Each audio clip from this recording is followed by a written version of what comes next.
ಮೈಸೂರಿನ ಸಾಹಿತಿ ಹಾಗೂ ಪತ್ರಕರ್ತೆ ಶ್ರೀಮತಿ ಮನಾ ಲತಾ ಮೋಹನ್ ಸಾರಥ್ಯದ ಇದು ಜನಮನ ಟಿವಿ ಕನ್ನಡದ ಕೌಟುಂಬಿಕ ವಾಹಿನಿ.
ವಶೀಕರ ದೀನ ದಯಾಕರ ಕಾಂತಿ ದಿವಾಕರ ರೂಪ ಸುಧಾಕರ ಗುಣರತ್ನಾಕರ ನೀಕು ಪ್ರಖ್ಯತು ಪರಾಕು ಪ್ರತಾಪ ರಾಮ ಸದ್ಗುಣಧಾಮ ತತ್ತುಂ ತರತ್ತ ಗಿಣ್ಣ ತಕ್ಕ ತದ್ದಿ ಗಿಣ್ಣ ತುಂ ತಿತ್ತುಂ ತರತ್ತ ಗಿಣ್ಣ ತಕ್ಕ ತದ್ದಿ ಕಿಟ್ಟ ತುಂ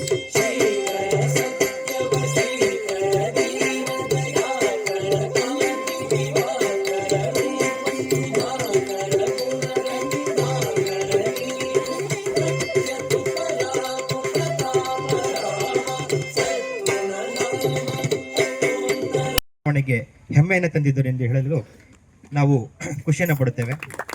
ಅವರು ಮಾಡಿದ ಭರತನಾಟ್ಯ 1 ವರ್ಷ ಪೂರ್ತಿ 43 ರಾಷ್ಟ್ರಗಳಲ್ಲಿ ಪ್ರದರ್ಶನವಾಗ್ತಾ ಇದೆ. ಹೀಗೆ ಒಂದು ಕೊಂಡಿಯಾಗಿ ನಮ್ಮ ಬಡಾವಣೆಯ ಅಭಿವೃದ್ಧಿಯ ಕಾರ್ಯಗಳಿಗೆ ಪೂರಕವಾಗಿ ನಮ್ಮೆಲ್ಲರೊಂದಿಗೆ ಸಹಕಾರವನ್ನು ನೀಡುತ್ತಿರುವ ಶ್ರೀರಾಂಪುರ ಪಟ್ಟಣ ಪಂಚಾಯತಿಯ ಮುಖ್ಯಾಧಿಕಾರಿಗಳು ಶ್ರೀಯುತ ಸುರೇಶ್ ಹೆಜ್ಜಿಗೆರವರು ವೇದಿಕೆಗೆ ಆಗಮಿಸಬೇಕು. ನಮ್ಮ ಸಂಘದ ಸದಸ್ಯರು ಅವರನ್ನ ವೇದಿಕೆಗೆ ಕರ್ಕೊಂಡು ಬರಬೇಕು ಅಂತ ಕೇಳ್ಕೊತೀನಿ. ಶ್ರೀಮತಿ ಮಾನ ಲತಾ ಮೋಹನ್ ರವರು ಕನ್ನಡ ಸಾಹಿತ್ಯ ಪರಿಷತ್ತಿನ ಗೌರವ ಕಾರ್ಯದರ್ಶಿಗಳು. ನಮ್ಮ ಈ ಒಂದು ಕನ್ನಡ ರಾಜ್ಯೋತ್ಸವದ ಸುವರ್ಣ ಸಂಭ್ರಮಕ್ಕೆ ಬಂದಿರುವುದು ನಮಗೆ ಬಹಳ ಸಂತೋಷವನ್ನ ತಂದಿದೆ. ಶ್ರೀಮತಿ ಮಾನಾ ಲತಾ ಮೋಹನ್ ರವರು ವೇದಿಕೆಗೆ ಆಗಮಿಸಬೇಕೆಂದು ಕೇಳ್ಕೊತೀನಿ.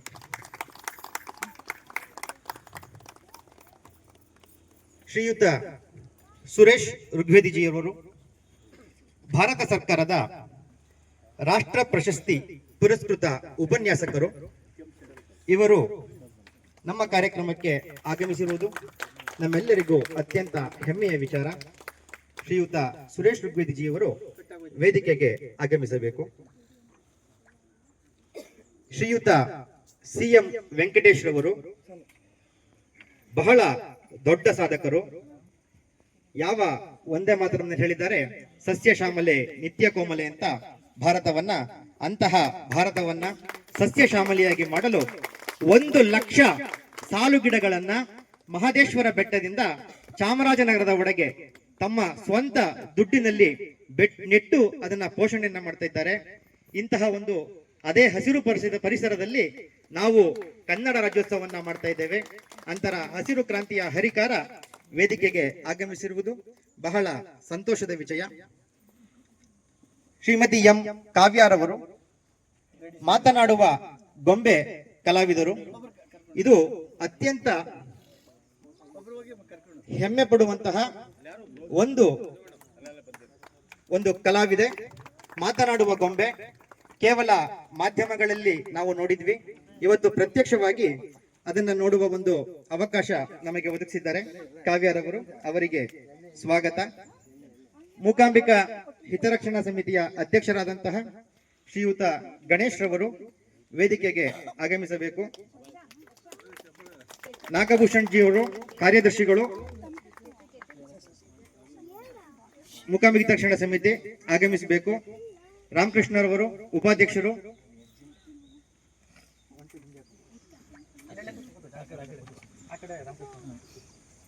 ರಾಮಕೃಷ್ಣರವರು ಉಪಾಧ್ಯಕ್ಷರು ಮೂಕಾಂಬಿಕಾ ಹಿತರಕ್ಷಣಾ ಸಮಿತಿ, ಅವರು ಸಹ ವೇದಿಕೆಗೆ ಆಗಮಿಸಬೇಕು ಅಂತ ಹೇಳಿ ಕೇಳ್ಕೊತೀವಿ.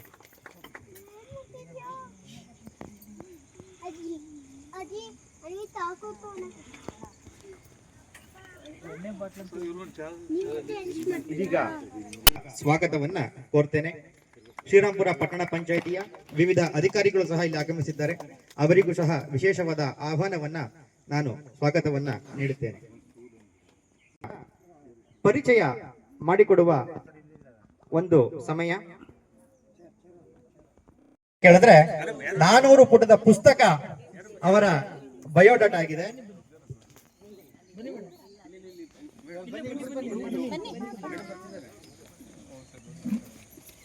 ಶ್ರೀಮತಿ ಮಾನ್ಯ ಲತಾ ಮೋಹನ್ ರವರು ಬಿಕಾಂ ಮತ್ತು MA ಪತ್ರಿಕೋದ್ಯಮದ ಪದವಿಯನ್ನು ಹೊಂದಿದ್ದಾರೆ. ವೃತ್ತಿಯಲ್ಲಿ ಶಿಕ್ಷಕಿ, ಭಾಗ್ಯಜ್ಯೋತಿ ವಿದ್ಯಾಸಂಸ್ಥೆ ಮೈಸೂರು, ಆಂದೋಲನ ಪತ್ರಿಕೆ, ಸಂಜಾವಾಣಿ ಪತ್ರಿಕೆ, ಅಮೋಘ ವಾಹಿನಿ ಇದರ ವರದಿಗಾರ್ತಿ. ಇವರು ಕನ್ನಡ ಸಾಹಿತ್ಯ ಪರಿಷತ್ತಿನ ಗೌರವ ಕಾರ್ಯದರ್ಶಿಗಳು, ಸಂಜೆ ಮಿಂಚು ದಿನಪತ್ರಿಕೆ, ಸುದ್ದಿ ಕೈಗನ್ನಡ ವಾರಪತ್ರಿಕೆಯ ಸಂಪಾದಕರು, ಜನಮನ ಟಿವಿ ಮತ್ತು ಸ್ನೇಹಚಂಚನ ಟ್ರಸ್ಟ್ ದಿವ್ಯ ಜ್ಯೋತಿಯ ಸಂಸ್ಥಾಪಕರು. ಇವರು ಹಲವಾರು ವಿಚಾರಗಳಲ್ಲಿ ಪ್ರಥಮರು. ಅದರಲ್ಲಿ ಯಾವ್ದಪ್ಪ ಅಂತ ಹೇಳಿದ್ರೆ, ಮೈಸೂರಿನ ಜ್ಯೋತಿ ನಗರದಲ್ಲಿ ಮಹಿಳೆಯರಿಗಾಗಿ ದಿವ್ಯ ಜ್ಯೋತಿ ಮಹಿಳಾ ಸಮಾಜದ ಸ್ಥಾಪನೆಯನ್ನ ಮಾಡಿದ ಮೊದಲ ಮಹಿಳೆ. ಪೊಲೀಸ್ ಮಹಿಳೆಯರಿಗಾಗಿ ಹಲವಾರು ಕಾರ್ಯಕ್ರಮಗಳನ್ನ ಆಯೋಜನೆಯನ್ನ ಮಾಡಿದ್ದಾರೆ. ಸಾಹಿತ್ಯಿಕವಾಗಿ, ಸಾಮಾಜಿಕವಾಗಿ ಪೊಲೀಸ್ ಕುಟುಂಬದಲ್ಲಿ ಗುರುತಿಸಿಕೊಂಡಿರುವುದು. ಪೊಲೀಸ್ ಕುಟುಂಬದಲ್ಲೇ ಮೊದಲ ಬಾರಿಗೆ ಸುದ್ದಿಯ ಕೈಗನ್ನಡಿ ದಿನಪತ್ರಿಕೆಯ ಮೂಲಕ ಪತ್ರಿಕಾ ರಂಗದಲ್ಲಿ ಪದಾರ್ಪಣೆಯನ್ನು ಮಾಡಿದವರು. ಮಹಿಳೆಯರನ್ನು ಜಾಗೃತಿಗೊಳಿಸಲು ಜಾಗೃತಿ ಕಾರ್ಯಕ್ರಮಗಳನ್ನು ಮಾಡಿದ್ದಾರೆ. ಪೊಲೀಸ್ ವಾರ್ಷಿಕ ಕ್ರೀಡೆಯಲ್ಲಿ ಪೊಲೀಸ್ ಕುಟುಂಬದ ಮಹಿಳೆಯಾಗಿ ಪ್ರಪ್ರಥಮ ಪ್ರವೇಶವನ್ನು ಮಾಡಿದವರು. ಜ್ಯೋತಿ ನಗರದ ಪೊಲೀಸ್ ವಸತಿ ಗೃಹದ ಬಳಿಯ ರಸ್ತೆ ದುರಸ್ತಿಗಾಗಿ ಹೋರಾಟ, ರಾಘವೇಂದ್ರ ಬಡಾವಣೆಯಲ್ಲಿ ರಸ್ತೆ ಡಾಂಬರೀಕರಣಕ್ಕಾಗಿ ಏಕಾಂಗಿ ಹೋರಾಟವನ್ನ ಮಾಡಿ ಯಶಸ್ಸನ್ನ ಪಡೆದಿದ್ದಾರೆ. ನಾವು ಸಹ ನಮ್ಮ ಬಡಾವಣೆ ರಸ್ತೆಗಾಗಿ ಸುಮಾರು 8 ವರ್ಷಗಳಿಂದ ಪ್ರಯತ್ನವನ್ನು ಪಡ್ತಿದ್ದೀವಿ. ತಮ್ಮ ಮಾರ್ಗದರ್ಶನವನ್ನ ಕೊಡಿ. ಸಾಹಿತ್ಯ ಮತ್ತು ಸಾಂಸ್ಕೃತಿಕ ಕಾರ್ಯಕ್ರಮಗಳನ್ನ ಆಯೋಜನೆಯನ್ನ ಮಾಡಿದ್ದಾರೆ. ಎಲ್ಲ ಕನ್ನಡ ಅಭಿಮಾನಿಗಳ ಅಂತಾರಾಷ್ಟ್ರೀಯ ವೇದಿಕೆಯ ಜಿಲ್ಲಾಧ್ಯಕ್ಷೆಯಾಗಿದ್ದಾರೆ. ಸಂಜೆ ಮಿಂಚು ದೈನಿಕ ಪತ್ರಿಕೆ ಮೂಲಕ ಪತ್ರಿಕಾ ರಂಗಕ್ಕೆ ಜಿಲ್ಲೆಯ ಪ್ರಪ್ರಥಮ ಮಹಿಳಾ ಸಂಪಾದಕಿಯಾಗಿ ಬಂದಿದ್ದಾರೆ. ಹೀಗೆ ಹಲವಾರು ಸಾಧನೆಗಳನ್ನ ಮಾಡಿರ್ತಕ್ಕಂತಹ ಇವರಿಗೆ ಸಂದಿರುವ ಪ್ರಶಸ್ತಿಗಳು 3 ಪುಟದಷ್ಟಿವೆ. ಕಿತ್ತೂರು ರಾಣಿ ಚೆನ್ನಮ್ಮ ಪ್ರಶಸ್ತಿ ಕರ್ನಾಟಕ ಸರ್ಕಾರ, ಸ್ತ್ರೀ ಜಾಗೃತಿ ಪ್ರಶಸ್ತಿ ರಾಜ್ಯ ಪ್ರಶಸ್ತಿ, ಸಾಹಿತ್ಯ ಸಿಂಧು, ಪತ್ರಿಕಾ ರಂಗದ ಚೇತನ, ವಿಪ್ರ ಸೇವಾ ರತ್ನ, ಸ್ತ್ರೀ ರತ್ನ ಪ್ರಶಸ್ತಿ, ಕಾಮಧೇನು ಕಲ್ಪವೃಕ್ಷ, ಕನ್ನಡ ಸಂಘಟನೆ ಪ್ರಶಸ್ತಿ, ನಿಟ್ಟೂರು ಶ್ರೀನಿವಾಸರಾವ್ ಸ್ಮಾರಕ ಪ್ರಶಸ್ತಿ, ಸಂಘಟನಾ ಪ್ರಶಸ್ತಿ, ಸದ್ಭಾವನಾ ಪ್ರಶಸ್ತಿ, ಮಹಿಳಾ ರತ್ನ, ಸಮಾಜ ಸೇವಾ ರತ್ನ, ಉತ್ತಮ ನಿರೂಪಣ, ಸಾಹಿತ್ಯ ಸೇತನ, ಕನ್ನಡ ರತ್ನ, ಪತ್ರಿಕಾ ಮಿತ್ರ, ಮಹಿಳಾ ಸಾಹಿತ್ಯ ರತ್ನ, ಕಾವ್ಯಶ್ರೀ, ಕೌಸ್ತುಭ ಪ್ರಶಸ್ತಿ ಇತ್ಯಾದಿ ಪ್ರಶಸ್ತಿಗಳು ಈ ಪುಸ್ತಕದ ಪೂರ್ತಿ ಇದೆ.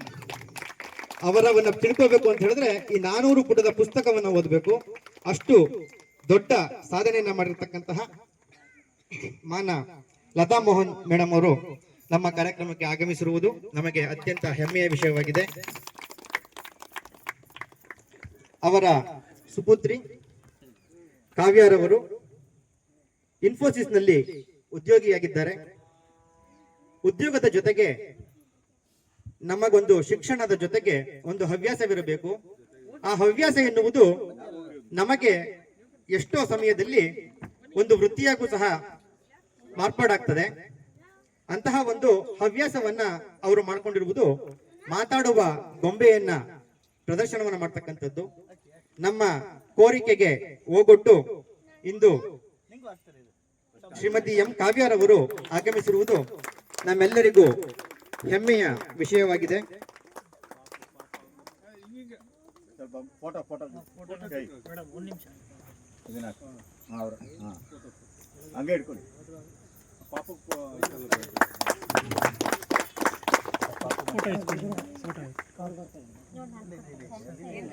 ಫೋಟೋ ಇಲ್ಲ ಇಲ್ಲ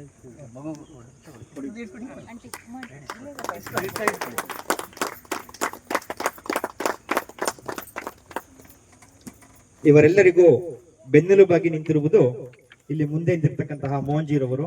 ಅವರು ನಿವೃತ್ತ ಪೊಲೀಸ್ ಸಬ್ ಇನ್ಸ್ಪೆಕ್ಟರ್.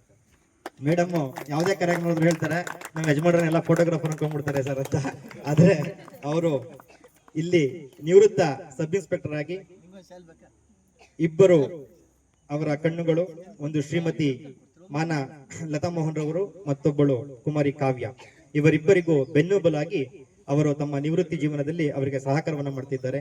ತಮಗೂ ಸಹ ಈ ಕಾರ್ಯಕ್ರಮಕ್ಕೆ ಸ್ವಾಗತವನ್ನ ಕೊಡ್ತೀನಿ ಸರ್. ಆಗಮಿಸಿರುವ ಎಲ್ಲ ಆಮಂತ್ರಿತರನ್ನ ಭುವನೇಶ್ವರಿಗೆ ಪುಷ್ಪಾರ್ಚನೆಯನ್ನ ಮಾಡಿ ದೀಪವನ್ನ ಬೆಳಗಿಸಿ ಕಾರ್ಯಕ್ರಮವನ್ನ ಉದ್ಘಾಟನೆಯನ್ನ ಮಾಡಕ್ಕೆ ಕಳ್ಕೊತೀನಿ. ನಮ್ಮ ಮೂಕಾಂಬಿಕಾ ಸತ್ಸಂಗದ ಭಗಿನಿ ಮಾತೆಯರು ಈ ಸಂದರ್ಭದಲ್ಲಿ ಉದ್ಘಾಟನೆ ನಂತರ ಕೇಳಿದ್ರೆ 400 ಪುಟದ ಪುಸ್ತಕ ಅವರ ಬಯೋಡಾಟಾ ಆಗಿದೆ.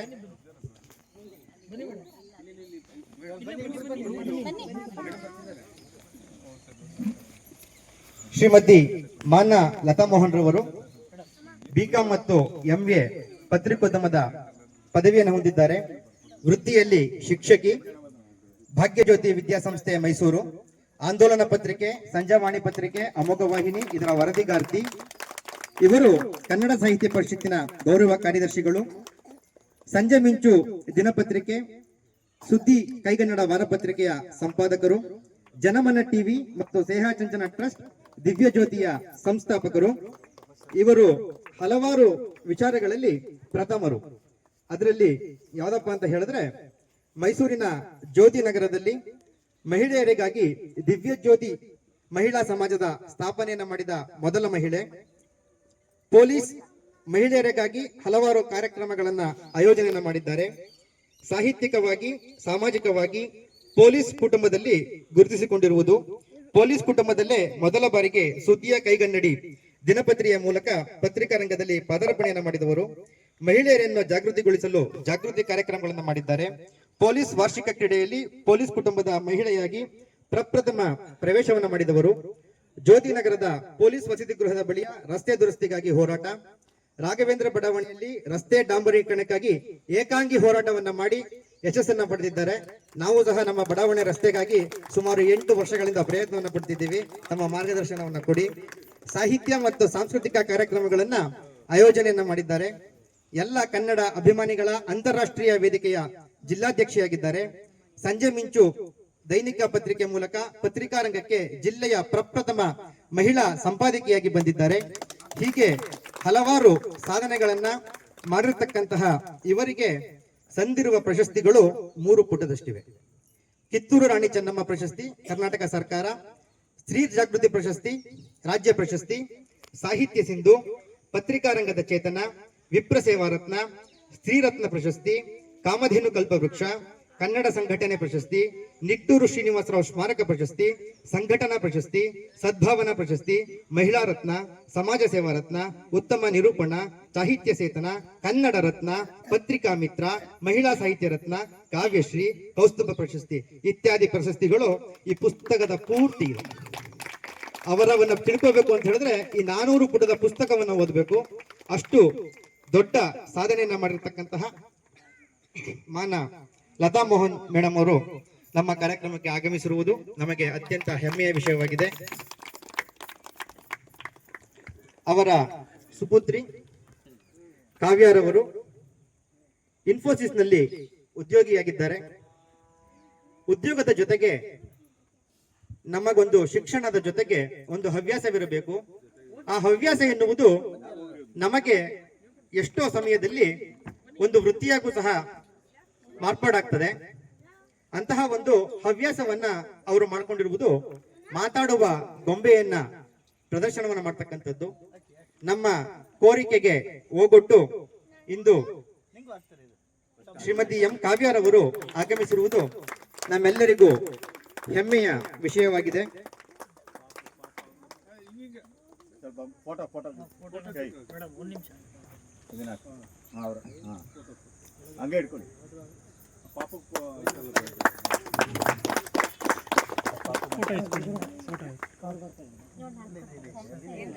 ಫೋಟೋ ಇಲ್ಲ ಇಲ್ಲ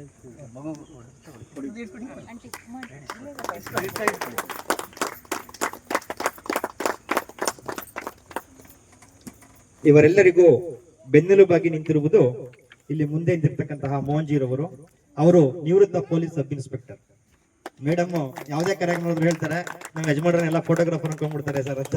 ಆದ್ರೆ ಅವರು ಇಲ್ಲಿ ನಿವೃತ್ತ ಸಬ್ ಇನ್ಸ್ಪೆಕ್ಟರ್ ಆಗಿ ಇಬ್ಬರು ಅವರ ಕಣ್ಣುಗಳು, ಒಂದು ಶ್ರೀಮತಿ ಮಾನ ಲತಾ ಮೋಹನ್ ರವರು, ಮತ್ತೊಬ್ಬಳು ಕುಮಾರಿ ಕಾವ್ಯ. ಇವರಿಬ್ಬರಿಗೂ ಬೆನ್ನುಬಲಾಗಿ ಅವರು ತಮ್ಮ ನಿವೃತ್ತಿ ಜೀವನದಲ್ಲಿ ಅವರಿಗೆ ಸಹಕಾರವನ್ನ ಮಾಡ್ತಿದ್ದಾರೆ. ತಮಗೂ ಸಹ ಈ ಕಾರ್ಯಕ್ರಮಕ್ಕೆ ಸ್ವಾಗತವನ್ನ ಕೊಡ್ತೀನಿ ಸರ್. ಆಗಮಿಸಿರುವ ಎಲ್ಲ ಆಮಂತ್ರಿತರನ್ನ ಭುವನೇಶ್ವರಿಗೆ ಪುಷ್ಪಾರ್ಚನೆಯನ್ನ ಮಾಡಿ ದೀಪವನ್ನ ಬೆಳಗಿಸಿ ಕಾರ್ಯಕ್ರಮವನ್ನ ಉದ್ಘಾಟನೆಯನ್ನ ಮಾಡಕ್ಕೆ ಕಳ್ಕೊತೀನಿ. ನಮ್ಮ ಮೂಕಾಂಬಿಕಾ ಸತ್ಸಂಗದ ಭಗಿನಿ ಮಾತೆಯರು ಈ ಸಂದರ್ಭದಲ್ಲಿ ಉದ್ಘಾಟನೆ ನಂತರ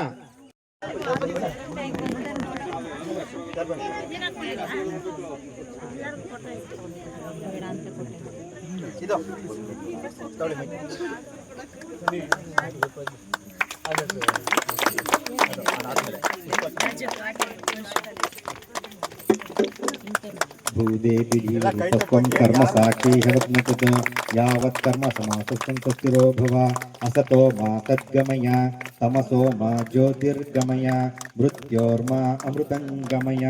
ಓಂ ಶಾಂತಿ ಶಾಂತಿ ಶಾಂತಿ.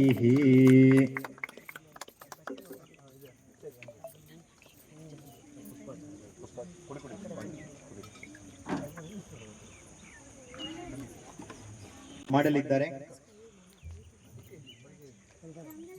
ಯೋಪಾಂ ಪುಷ್ಪಂ ವೇದ ಪುಷ್ಪವಾನ್ ಪ್ರಜಾವಾನ್ ಪಶುಮಾನ್ ಭವತಿ ಚಂದ್ರಮಾ ವಾ ಅಪಾಂ ಪುಷ್ಪಂ ಪುಷ್ಪವಾನ್ ಪ್ರಜಾವಾನ್ ಪಶುಮಾನ್ ಭವತಿ. ಭಾರತ ಜನನಿಯ ತನುಜಾತೆ ಜಯ ಹೇ ಕರ್ನಾಟಕ ಮಾತೆ, ಜಯ ಸುಂದರ ನದಿವನಗಳ ನಾಡೆ, ಜಯ ಹೇ ರಸ ಋಷಿಗಳ ಬೀಡೆ, ಜಯ ಭಾರತ ಜನನಿಯ ತನುಜಾತೆ, ಜಯ ಹೇ ಕರ್ನಾಟಕ ಮಾತೆ. ಭೂದೇವಿಯ ಮುಕುಟದ ನವಮಣಿಯೇ, ಗಂಧದ ಚಂದದ ಹೊನ್ನಿನ ಗಣಿಯೇ, ರಾಘವ ಮಧುಸೂದನರವತರಿಸಿದ ಭಾರತ ಜನನಿಯ ತನುಜಾತೆ, ಜಯ ಭಾರತ ಜನನಿಯ ತನುಜಾತೆ, ಜಯ ಹೇ ಕರ್ನಾಟಕ ಮಾತೆ. ಜನನಿಯ ಜೋಗುಳ ವೇದದ ಘೋಷ, ಜನನಿಗೆ ಜೀವವು ನಿನ್ನಾವೇಶ, ಹಸುರಿನ ಗಿರಿಗಳ ಸಾಲೆ, ನಿನ್ನಯ ಕೊರಳಿನ ಮಾಲೆ, ಕಪಿಲ ಪತಂಜಲ ಗೌತಮ ಜಿನನುತ ಭಾರತ ಜನನಿಯ ತನುಜಾತೆ, ಜಯ ಹೇ ಕರ್ನಾಟಕ ಮಾತೆ. ಶಂಕರ ರಮನುಜ ವಿದ್ಯಾರಣ್ಯ, ಬಸವೇಶ್ವರ ಮಧ್ವರ ದಿವ್ಯಾರಣ್ಯ, ರನ್ನ ಷಡಕ್ಷರಿ ಪೊನ್ನ, ಪಂಪಲ ಕುಮಿಪತಿ ಜನ್ನ, ಕುಮಾರ ವ್ಯಾಸರ ಮಂಗಳಧಾಮ, ಕವಿ ಕೋಗಿಲೆಗಳ ಪುಣ್ಯಾರಾಮ, ನಾನಕ ರಾಮಾನಂದ ಕಬೀರರ ಭಾರತ ಜನನಿಯ ತನುಜಾತೆ, ಜಯ ಹೇ ಕರ್ನಾಟಕ ಮಾತೆ.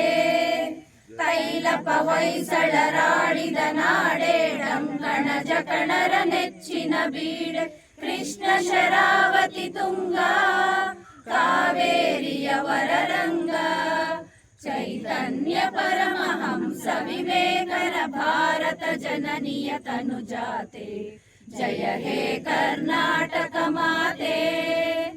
ಸರ್ವ ಜನಾಂಗದ ಶಾಂತಿಯ ತೋಟ, ರಸಿಕರ ಕಂಗಳ ಸೆಳೆಯುವ ನೋಟ. ಹಿಂದೂ ಕ್ರೈಸ್ತ ಮುಸಲ್ಮಾನ, ಪಾರಸಿಗ ಜೈನರುದ್ಯಾನ, ಜನಕನ ಹೋಲುವ ದೊರೆಗಳ ಧಾಮ, ಗಾಯಕ ವೈಣಿಕರ ರಾಮ. ಕನ್ನಡ ನುಡಿ ಕುಣಿದಾಡುವ ಗೇಹ, ಕನ್ನಡ ತಾಯಿಯ ಮಕ್ಕಳ ದೇಹ, ಭಾರತ ಜನನಿಯ ತನುಜಾತೆ. ಜಯ ಹೇ ಕರ್ನಾಟಕ ಮಾತೆ, ಜಯ ಸುಂದರ ನದಿವನಗಳ ನಾಡೆ, ಜಯ ಹೇ ರಸ ಋಷಿಗಳ ಬೀಡೆ, ಜಯ ಭಾರತ ಜನನಿಯ ತನುಜಾತೆ. ಜಯ ಹೇ ಕರ್ನಾಟಕ ಮಾತೆ, ಜಯ ಹೇ ಕರ್ನಾಟಕ ಮಾತೆ, ಜಯ ಹೇ ಕರ್ನಾಟಕ ಮಾತೆ. ಏನಾಗ್ಬಿಡುತ್ತೆ? ಏನಾಗಲ್ಲ. ಮಾಡಿದ್ರೆ ಏನಾಗುತ್ತೆ? ಏನೋ ಒಂದಾಗುತ್ತೆ. ಅದೇನು, ಯಾಕೆ ಮಾಡ್ತೀವಿ ಅಂತ ಹೇಳಿದ್ರೆ ನಮ್ಮೆಲ್ಲರಿಗೂ ಗೊತ್ತು. ನಾವು ಸುಮಾರು 800 ವರ್ಷಗಳ ಕಾಲ ಭಾರತವನ್ನ ವಿವಿಧರು ಆಳಿ ಆಕ್ರಮಣವನ್ನ ಮಾಡಿ ದೋಚಿ ಹೋಗಿ ಅವರವರ ರಾಷ್ಟ್ರಗಳನ್ನ ಅಭಿವೃದ್ಧಿಯನ್ನ ಮಾಡಿಕೊಂಡ್ರು. ಭಾರತವನ್ನ ಆಕ್ರಮಿಸಿದ ಕಟ್ಟ ಕಡೆಯ ವ್ಯಕ್ತಿಗಳು ಬ್ರಿಟಿಷರು. ಈ ಬ್ರಿಟಿಷರ ಅವಧಿಯಲ್ಲಿ ಒಂದು ದೊಡ್ಡ ಚಳುವಳಿ ನಡೀತದೆ, ಸ್ವಾತಂತ್ರ್ಯದ ಹೋರಾಟವಾಗ್ತದೆ. ಸ್ವಾತಂತ್ರ್ಯ ಹೋರಾಟದ ಸಂದರ್ಭದಲ್ಲಿ ಈ ಬ್ರಿಟಿಷರು ಏನ್ ಮಾಡ್ತಾರೆ, ನಮ್ಮಲ್ಲಿ 544 ರಾಜ ಸಂಸ್ಥಾನಗಳು ಭಾರತವನ್ನ ಆಡಳಿತ ಮಾಡ್ತಾ ಇರ್ತವೆ. ಬ್ರಿಟಿಷರು ಹೋಗ್ಬೇಕಾದ್ರೆ ಸುಮ್ಮನೆ ಹೋಗ್ಲಿಲ್ಲ. ಯಾರ್ಯಾರು ಭಾರತವನ್ನ ವಿಭಜನೆಯನ್ನ ಮಾಡಿದ್ರು, ಭಾರತ ಪಾಕಿಸ್ತಾನ ಅಂತ ವಿಭಜನೆಯನ್ನ ಮಾಡಿದ್ರು, ಆಗ ಈ ರಾಜರುಗಳಿಗೆ ಇದ್ಯಾವತ್ತೂ ಒಂದಾಗಬಾರ್ದು ಅನ್ನೋ ಒಂದು ಕೆಟ್ಟ ದೃಷ್ಟಿಯಿಂದ ಆಡಳಿತದ ಆಸೆಯನ್ನ ಬಿಟ್ಟು ಸ್ವಾತಂತ್ರ್ಯವನ್ನ ಕೊಡ್ತಾರೆ. ಏನಂತ ಕೊಡ್ತಾರೆ, ಯಾರಿಗೆ ಈ ಭಾರತದಲ್ಲಿ ಸೇರ್ಕೋಬೇಕು ಅನ್ಸುತ್ತೋ ಅಂತ ರಾಜರುಗಳು ಭಾರತವನ್ನ ಸೇರ್ಬೋದು, ಯಾರು ಪಾಕಿಸ್ತಾನವನ್ನ ಸೇರ್ಬೇಕು ಅಂತಾರೋ ಅವರು ಪಾಕಿಸ್ತಾನವನ್ನ ಸೇರ್ಬೋದು ಅಂತ ಹೇಳಿ, ಯಾರು ಎರಡಕ್ಕೂ ಸೇರಿಕೆ ಇಷ್ಟ ಇಲ್ವೋ ಅವರು ಅವರದ್ದೇ ರಾಜ ಸಂಸ್ಥಾನದ ಆಡಳಿತಗಳನ್ನ ಮಾಡ್ಕೊಂಡು ಹೋಗ್ಬೋದು ಅಂತ ಹೇಳಿ ಒಂದು ಈ ಆಡಳಿತದ ಆಸೆಯನ್ನ ಬಿಟ್ಟು ಮತ್ತಷ್ಟು ವರ್ಷ ಭಾರತ ಹೀಗೆ ಹೊಡೆದಾಡ್ಕೊಂಡಿರ್ಲಿ ಅಂತ ಹೇಳಿ ಮಾಡ್ತಾರೆ. ಅಂತಹ ಒಂದು ಭಾರತದ ಏಕೀಕರಣವಾಯಿತು. ಆ ಭಾರತದ ಏಕೀಕರಣಕ್ಕೆ ಮೊಟ್ಟ ಮೊದಲು ತಮ್ಮ ರಾಜ್ಯ ಸಂಸ್ಥಾನವನ್ನ ಬಿಟ್ಕೊಟ್ಟಂತವರು ಮೈಸೂರಿನ ಶ್ರೀಮನ್ ಮಹಾರಾಜರು. ನಮ್ಮೆಲ್ಲರಿಗೂ ಸಹ ನಿತ್ಯ ಪ್ರಾರ್ಥ ಸ್ಮರಣೀಯರು.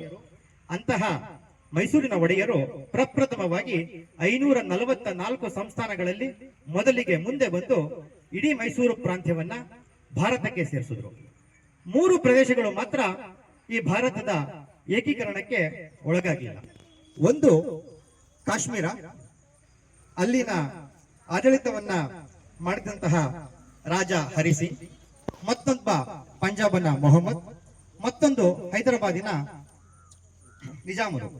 ಈ 3 ಸಂಸ್ಥಾನಗಳು ಭಾರತದ ಒಳಕ್ಕೆ ಬರಲೇ ಇಲ್ಲ. 370 ಆರ್ಟಿಕಲ್ ವ್ಯಾಪ್ತಿಯಲ್ಲಿ ಭಾರತಕ್ಕೆ ಹಲವಾರು ಕಂಡೀಷನ್ಗಳನ್ನ ಹಾಕಿ ಕಾಶ್ಮೀರ ಒಳಗ್ ಬಂತು. ಯಾಕೆಂದ್ರೆ ಆಡಳಿತ ಮಾಡಿಸೋದು ಅಷ್ಟು ಸುಲಭ ಆಗಿರಲಿಲ್ಲ. ಪಂಜಾಬ್ 1948ರಲ್ಲಿ ಬಂತು, ಭಾರತದ ಒಳಕ್ಕೆ ಬಂತು. ಆದ್ರೆ ಹೈದರಾಬಾದಿನ ನಿಜಾಮ ಯಾವುದೇ ಕಾರಣಕ್ಕೂ ಭಾರತದ ಒಳಕ್ಕೆ ಬರಕ್ಕೆ ಮನಸ್ಸನ್ನೇ ಮಾಡಲಿಲ್ಲ. ಭಾರತ ಏಕೀಕರಣವಾಗದೆ ಹೋದ್ರೆ ಭಾರತ ಅಖಂಡ ಭಾರತವಾಗಿ ಯಾವ ಒಂದು ಇಡೀ ಪ್ರಪಂಚಕ್ಕೆ ವಿಶ್ವಗುರು ಸ್ಥಾನದಲ್ಲಿತ್ತೋ ಛಿದ್ರವಾಗಿ ಭೌಗೋಳಿಕವಾಗಿ ಬರೀ ಭಾರತವಾಗಿ ನಿಂತಿದೆ. ಈ ಭಾರತದ ಒಳಗೆ ಹಲವಾರು ಸಂಸ್ಥಾನಗಳು. 47ರಲ್ಲಿ ಸ್ವಾತಂತ್ರ್ಯ ಬಂದಿದೆ. ಭಾರತದ ಒಳಗಿನ ಭೂ ಪ್ರದೇಶಗಳು ಭಾರತದಿಂದ ಹೊರಗೆ ನಿಂತಿವೆ. ಭಾರತ ಒಂದು ಸಂಸ್ಥೆಯಾಗಿ ರಾಷ್ಟ್ರದ ಒಕ್ಕೂಟದ ವ್ಯವಸ್ಥೆಯನ್ನ ತೆಗೆದುಕೊಂಡು ಬರಬೇಕಾದದ್ದು ಅನಿವಾರ್ಯವಿತ್ತು. ಸರ್ದಾರ್ ವಲ್ಲಭಾಯ್ ಪಟೇಲರು ಆ ನಿಜಾಮನ ಆಸ್ಥಾನದ ಮೇಲೆ ದಾಳಿಯನ್ನ ಮಾಡಿ ಕರ್ನಾಟಕಕ್ಕೆ ಭಾರತಕ್ಕೆ ಸೇರಿಸ್ಕೋತಾರೆ.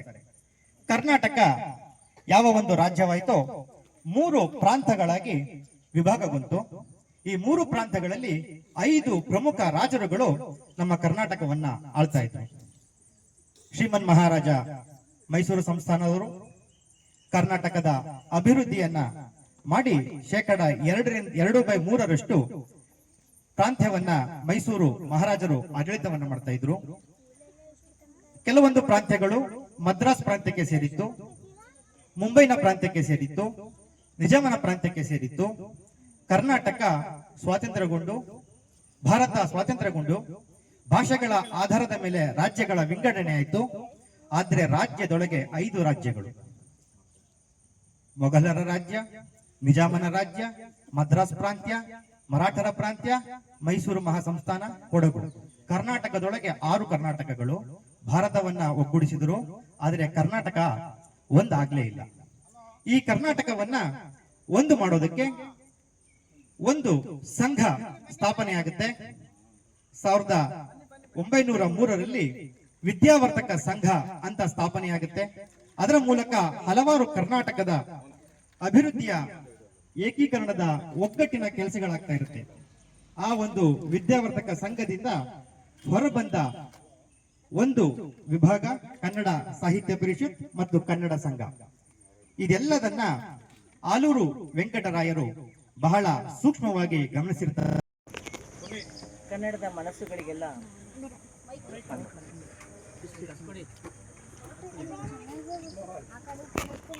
ಮನಸ್ಸುಗಳಿಗೆಲ್ಲ ಹೃನ್ಮನದ ನಮನ. ಕನ್ನಡ ಕರ್ನಾಟಕ ಎಲ್ಲದರ ಬಗ್ಗೆಯೂ ಕೂಡ ಬಹಳ ಸವಿವರವಾಗಿ ನಮ್ಮ ಪುನೀತ್ ಅವರಿಗಾಗಲೇ ಹೇಳಿದ್ದಾರೆ.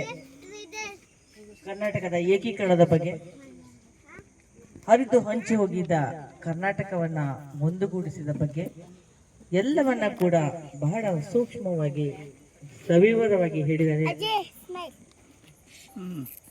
ನಮ್ಮ ಕನ್ನಡ ಭಾಷೆ ಬಹಳ ಪುರಾತನವಾದದ್ದು.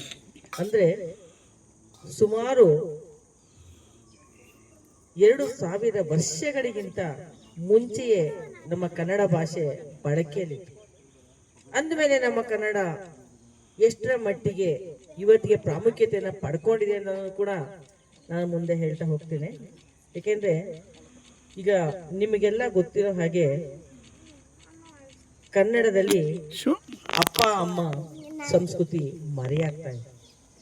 ಅದೇ ನಾನು ಪುನೀತ್ ಅವರಲ್ಲಿ ಅದು ಕಾಣಿಸ್ತಾ ಇಲ್ಲ. ಯಾಕೆಂದ್ರೆ ಇಲ್ಲಿರೋನ ನೋಡಿದ್ರೆ ಬಹಳಷ್ಟು ಜನ ಕನ್ನಡ ಪ್ರೇಮಿಗಳಿದ್ದಾರೆ ಅಂತ ನಾನು ಭಾವಿಸ್ತೇನೆ. ಈಗ ಅಪ್ಪ ಅಮ್ಮ ಸಂಸ್ಕೃತಿ ಹೋಗಿ ಮಮ್ಮಿ ಡ್ಯಾಡಿ ಬಂದ್ಬಿಟ್ಟಿದ್ದಾರೆ ಆ ಜಾಗದಲ್ಲಿ. ಚಿಕ್ಕಪ್ಪ ಚಿಕ್ಕಮ್ಮ ಇಲ್ಲವೇ ಇಲ್ಲ.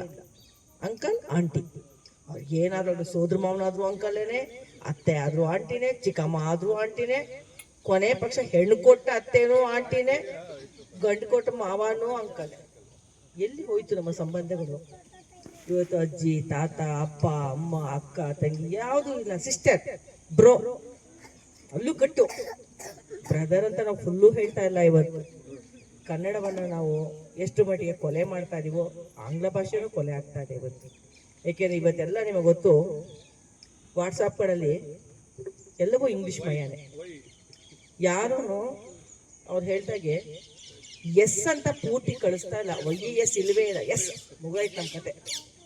ನಾವು ಎಷ್ಟು ಮಟ್ಟಿಗೆ ಇವತ್ತು ಶಾರ್ಟ್ ಕಟ್ ಆಗ್ತಾ ಇದೀವಿ ಅಂದ್ರೆ ಫಾಸ್ಟ್ ಫುಡ್ಗಳಂದಂಗೆ ಆಗ್ಬಿಟ್ಟಿದೀವಿ. ಎಲ್ಲವೂ ಫಾಸ್ಟ್ ಫುಡ್ಡೇ. ಹೋದ ತಕ್ಷಣ ರೆಡಿ ಇರಬೇಕು, ತಿನ್ಬೇಕು, ಇನ್ಸ್ಟೆಂಟ್ ಬಂದ್ಬಿಡ್ಬೇಕು. ನಾವು ನಮ್ಮ ಕನ್ನಡವೂ ಇನ್ಸ್ಟೆಂಟ್ ಆಗ್ತಾ ಇದೆ ಅಂತ ಬಹಳ ಬೇಜಾರಾಗ್ತಾ ಇದೆ. ನಿಮಗೆ ನಿಮ್ಮ ಬಡಾವಣೆಯಲ್ಲಿ ಕನ್ನಡದ ವ್ಯಾಮೋಹ ಬಹಳಷ್ಟು ಇದೆ ಅಂತ ನಾನು ಪುನೀತ್ ಅವರಿಂದ ಕೇಳ್ಪಟ್ಟಿದ್ದೇನೆ. ಯಾಕೆಂದ್ರೆ ನನಗೆ ಮೆಸೇಜ್ಗಳು ಹಾಕ್ತಾನೆ ಇರ್ತಾರೆ, ಹೇಗೆ ಕನ್ನಡ ನಮ್ಮಲ್ಲಿ ನಡೀತಾ ಇದೆ, ಒಂದು ಕನ್ನಡದ ವ್ಯಾಮೋಹ ಹೇಗಿದೆ ಅಂತ. ಆದರೆ ಬಹಳಷ್ಟು ಕಡೆಗಳಲ್ಲಿ ಕನ್ನಡದ ಬಗ್ಗೆ ಇವತ್ತಿಗೂ ಕೂಡ ಒಂದು ರೀತಿಯ ಕೀಳಿರಿಮೆ ಇದೆ. ಈಗ ಆ ಮಗುನ ಇವನಲ್ಲಿ ಓಡಾಡ್ತಾ ಇದ್ದಾನೆ, ಕೂತ್ಕೊಂತ ಹೇಳಲ್ಲ ನಾವು, ಕಮ್ ಸಿಟ್. ಅದೇನೋ ನಮ್ಗೆ ದೊಡ್ಡಸ್ಗೆ ಕಮ್ ಅನ್ನೋದ್ರಲ್ಲಿ ನಮ್ಗೊಂಥರ ಏನೋ ಗ್ರೇಟ್ ನಾವು. ಯಾಕೆ ಅದು ಅದು ಗಂಡಸರಿಗಿಂತ ಮಹಿಳೆಯರಲ್ಲಿ ಜಾಸ್ತಿ ಇದೆ. ನೀವು ಬಹಳಷ್ಟು ಜನ ನೋಡಿರಬಹುದು, ನೀವು ಬಸ್ಗಳಲ್ಲಾಗಲಿ ಅಂಗಡಿಗೆ ಅಷ್ಟು ಪುಟ್ಟ ಮಗುವನ್ನು ಕರ್ಕೊಂಡು ಹೋಗಿರ್ತಾರೆ. ಅದು ಕನ್ನಡ ಬರಲ್ವಾ? ನಾವ್ಯಾಕೆ ಕನ್ನಡದಲ್ಲಿ ಮಾತನಾಡ್ತಾ ಇಲ್ಲ? ಕನ್ನಡವನ್ನ ಉಳಿಸ್ಬೇಡಿ, ಬೆಳೆಸ್ಬೇಡಿ, ಏನ್ ಮಾಡಬೇಕು? ಬಳಸ್ಬೇಕು. ನಾವೇ ಕನ್ನಡ ಬಳಸದೇ ಇದ್ರೆ ಕನ್ನಡ ಹೇಗೆ ಬರುತ್ತೆ? ಅದು ಬೆಳೆಯೋದಾದ್ರೆ ಹೇಗೆ? ಈಗ ನಮ್ಮ ತಾತ ಅಮ್ಮ ಅಪ್ಪ ಎಲ್ಲ ಇಂಗ್ಲಿಷ್ನಲ್ಲಿ ಮಾತಾಡ್ತಿದ್ರ? ಇಲ್ಲ. ನಿಮಗೆಲ್ಲ ಗೊತ್ತಿರಬಹುದು. ಬೇಕು, ಇವತ್ತು ನಾನು ಆಂಗ್ಲ ಭಾಷೆಯನ್ನ ಬೇಡ ಅಂತ ನಾನು ಹೇಳ್ತಾ ಇಲ್ಲ. ಖಂಡಿತ ನಮಗೆ ಆಂಗ್ಲ ಭಾಷೆ ಬೇಕೇ ಬೇಕು. ನಮ್ಮ ವ್ಯವಹಾರಕ್ಕಾದ್ರೂ ನಮ್ಗೆ ಇಂಗ್ಲಿಷ್ ಬೇಕು. ಫೋನ್ನಲ್ಲಿ ಎಷ್ಟು ಜನ ಇವತ್ತಿನ ಯುವ ಜನಾಂಗ ಕನ್ನಡದಲ್ಲಿ ಮಾತನಾಡ್ತಾರೆ ನೀವು ನೋಡಿರ್ಬೋದು. ಅದು ಏನೇನೋ ಮಚ್ಚ, ಹುಡುಗಿರು ಮಾತಾಡ್ತಾರೆ ಮಚ್ಚ. ಯಾವ ಭಾಷೆ ಇದು? ಮಚ್ಚ ಅನ್ನೋದು ಯಾವ ಭಾಷೆ ಅದು? ಕನ್ನಡವೇನ್ರಿ ಇದು? ನಮ್ಮಲ್ಲಿ ಸುಮಾರು ಜನ ಕಾಲೇಜ್ ಹುಡುಗಿರಿದ್ದಾರೆ, ಅವ್ರು ಹೇಗೆ ಮಾತಾಡ್ತಾರೋ ನನಗೆ ಗೊತ್ತಿಲ್ಲ. ಆದರೆ ಬಹಳಷ್ಟು ಮಕ್ಕಳು ಇವತ್ತಿನ ಅಂದಿನ ಈ ಥರ ಮಕ್ಕಳು, ಕಾಲೇಜ್ಗೆ ಹೋಗೋ ಮಕ್ಕಳು ಮಾತನಾಡೋದೆಲ್ಲ ಇಂಗ್ಲೀಷ್ನಲ್ಲಿ. ಫ್ರೆಂಡ್ಸ್ಗಳು ಮಾತಾಡೋದು ಇಂಗ್ಲೀಷ್ನಲ್ಲಿ. ಹುಟ್ಟದಾಗಿಂದ ನಾವು ಕಲ್ತಿರೋದು ಅಪ್ಪ ಅಮ್ಮ ಅಂತ. ಆದರೆ ಯಾವ ಮಕ್ಕಳು ಕನ್ನಡದಲ್ಲಿ ಮಾತಾಡೋಕೆ ಇಷ್ಟನೇ ಪಡಲ್ಲ. ಏನೋ ಒಂದು ರೀತಿ ಇಂಗ್ಲೀಷ್ನಲ್ಲಿ ಮಾತಾಡ್ಬಿಟ್ರೆ ಅವ್ರಿಗೇನೋ ಹೆಚ್ಚುಗಾರಿಕೆ. ಅದು ಇಬ್ಬರಿದ್ದಾಗ ಬೇರೆ, ಜೊತೆಲಿ ಯಾರೋ ಆ ಕಡೆ ನೋಡ್ತಾ ಇದ್ದಾರೆ ಅಂದ್ರೆ ಎಲ್ಲ ಇಂಗ್ಲೀಷ್ ಮಯಾನೆ. ಕನ್ನಡದಲ್ಲಿ ಏನೋ ನೋಡೋರು ಇವರೆಲ್ಲೋ ಫಾರಿನ್ ರಿಟರ್ನ್ಸ್ ಏನೋ ಅನ್ಬೇಕು ಇವ್ರನ್ನ ನೋಡಿದಾಗ. ಇಂಗ್ಲೀಷ್ನಲ್ಲೇ ಮಾತನಾಡ್ತಾರೆ. ಅಂದಮೇಲೆ ಕನ್ನಡನ ಎಲ್ಲಿಂದ ನಾವು ಬಳಸ್ಲಿಕ್ಕಾಗುತ್ತೆ, ಎಲ್ಲಿಂದ ಉಳಿಸ್ಲಿಕ್ಕಾಗುತ್ತೆ ಕನ್ನಡವನ್ನ? ಈಗ ನಿಮ್ಗೆ ಯಾವ ಭಾಷೆಗೆ ಅತಿ ಹೆಚ್ಚು ಜ್ಞಾನಪೀಠ ಪ್ರಶಸ್ತಿ ಬಂದಿದೆ? ಯಾವ ಭಾಷೆಗೆ? ಎಷ್ಟು ಬಂದಿರ್ಬೋದು? ಯಾವ ಬೇರೆ ಭಾಷೆಗೆ ಬಂದಿದ್ಯಾ ಅದು? ಇಲ್ಲ. ಅಂದಮೇಲೆ ನಾವು ಕನ್ನಡಿಗರು ಹೆಮ್ಮೆ ಪಡ್ಬೇಕಲ್ವಾ? ಕನ್ನಡ ಎಷ್ಟು ಸಮೃದ್ಧವಾದ ಭಾಷೆ. 48 ಅಕ್ಷರಕ್ಕೂ ಮೇಲ್ಪಟ್ಟಿದೆ ನಮ್ಮಲ್ಲಿ. ಇಂಗ್ಲಿಷ್ನಲ್ಲಿ ಇರೋದು ಎಷ್ಟು?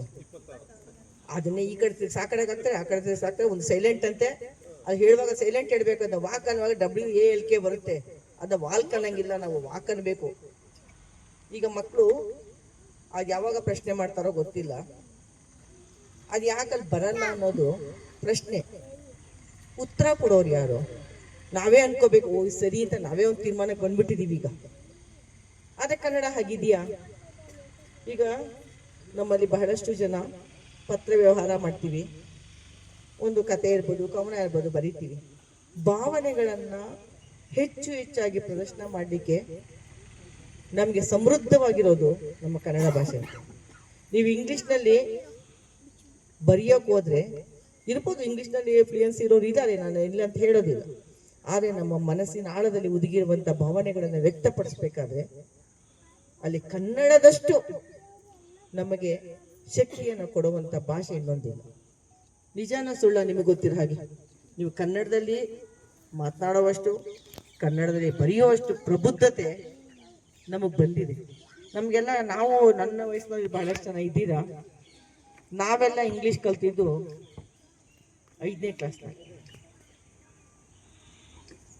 ಈಗಿನ ಮಕ್ಕಳಿಗೆ ಇಷ್ಟೇ ಚಿಕ್ಕ ಮಕ್ಕಳಿಗೆ ಕನ್ನಡವಂತೆ, ಹಿಂದಿ ಅಂತೆ, ಇಂಗ್ಲೀಷ್ ಅಂತೆ, ಗಣಿತವಂತೆ, ಸಮಾಜವಂತೆ, ವಿಜ್ಞಾನವಂತೆ, ಎಲ್ಲಿಂದ ತುಂಬಿಕೊಳ್ಳೋದು ತಲೆ ಒಳಗೆ? ನಮ್ಗೆ 6ನೇ ಕ್ಲಾಸಿಂದ ಹಿಂದಿ ನನ್ನ ವಯಸ್ಸಿನಲ್ಲಿ ಗೊತ್ತಿರುತ್ತೆ. ಮತ್ತೊಂದು ಮಗದೊಂದು ದ್ರೋಹಗಳಾದಾಗ ಎಲ್ಲಿ ಹೋರಾಟ ಮಾಡ್ತಿದೀವಿ? ನಮ್ಮದೇ ನೆಲದಲ್ಲಿ, ನಮ್ಮದೇ ಭಾಷೆಯಲ್ಲಿ, ನಮ್ಮ ಒಳಗಿನ ಹೋರಾಟವಾಗಬೇಕು. ಇದೆಲ್ಲವೂ ನಾವು ತಲೆ ತಗ್ಗಿಸುವ ಕೆಲಸ. ಕರ್ನಾಟಕದೊಳಗೆ ಕನ್ನಡವನ್ನ ಉಳಿಸಿ ಅಂತ ಹೋರಾಟವನ್ನ ಮಾಡ್ತಕ್ಕಂಥದ್ದು, ಭಾರತ ಒಳಗೆ ಭಾರತೀಯರನ್ನ ಉಳಿಸಿ ಅಂತ ಹೋರಾಟ ಮಾಡ್ತಕ್ಕಂಥದ್ದು, ಇದು ವಿಪರ್ಯಾಸದ ಸಂಗತಿ. ಎಲ್ಲಿ ತನಕ ನಾವು ಬದುಕಿದ್ದರೂ ಸತ್ತಂತೆ ಬದುಕಿರುತ್ತೇವೋ ಅಂತಹ ಸಂದರ್ಭ ಮತ್ತೊಮ್ಮೆ ಬರ್ಬೋದು. ಬಾಂಗ್ಲಾದೇಶಕ್ಕೆ ಬಂದಂತಹ ಪರಿಸ್ಥಿತಿ ಧರ್ಮಕ್ಕಾಗಿರ್ಬೋದು. ಇವತ್ತು ನಾವು ಕನ್ನಡವನ್ನ ಬಳಸದೆ ಕೂತ್ರೆ ಕರ್ನಾಟಕದ ಮುಂದಿನ ಪರಿಸ್ಥಿತಿ ಇದೇ ಆಗ್ಬೋದು. ಹೀಗೆ ನಮ್ಮ ರಾಷ್ಟ್ರವನ್ನ ಹಲವಾರು ರಾಷ್ಟ್ರ ಪುರುಷರು, ರಾಜ್ಯವನ್ನ ಹಲವಾರು ಪುರುಷರು ಕಟ್ಕೊಟ್ಟಿದ್ದಾರೆ.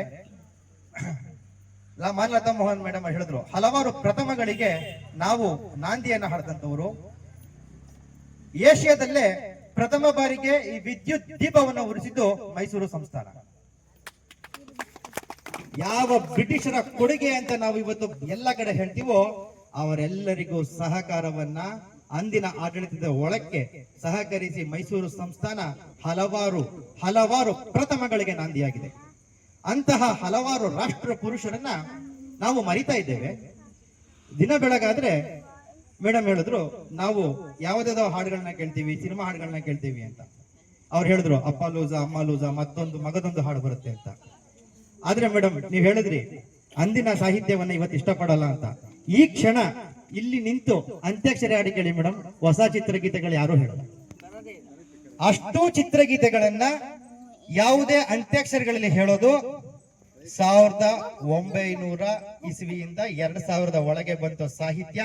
ಅಂಥದೇ ಸಾಹಿತ್ಯ ಎಲ್ಲರ ಬಾಯಿಗಳಲ್ಲಿ, ಎಲ್ಲರ ಮನದಲ್ಲಿ, ಎಲ್ಲರ ಮನೆಯಲ್ಲಿ ಇರ್ತಕ್ಕಂಥದ್ದೇ ಹೊರತು ಅಪ್ಪ ಲೂಸ ಅಮ್ಮ ಲೂಸ ಒಂದು ವೇದಿಕೆಗೆ, ಆರ್ಕೆಸ್ಟ್ರಾಕ್ಕೆ, ಮುಂದೆ ಕುಣಿಯಕ್ಕೆ, ಮನೆಗೆ ಹೋದ್ಮೇಲೆ ಅದ್ರ ಮುಗೀತು.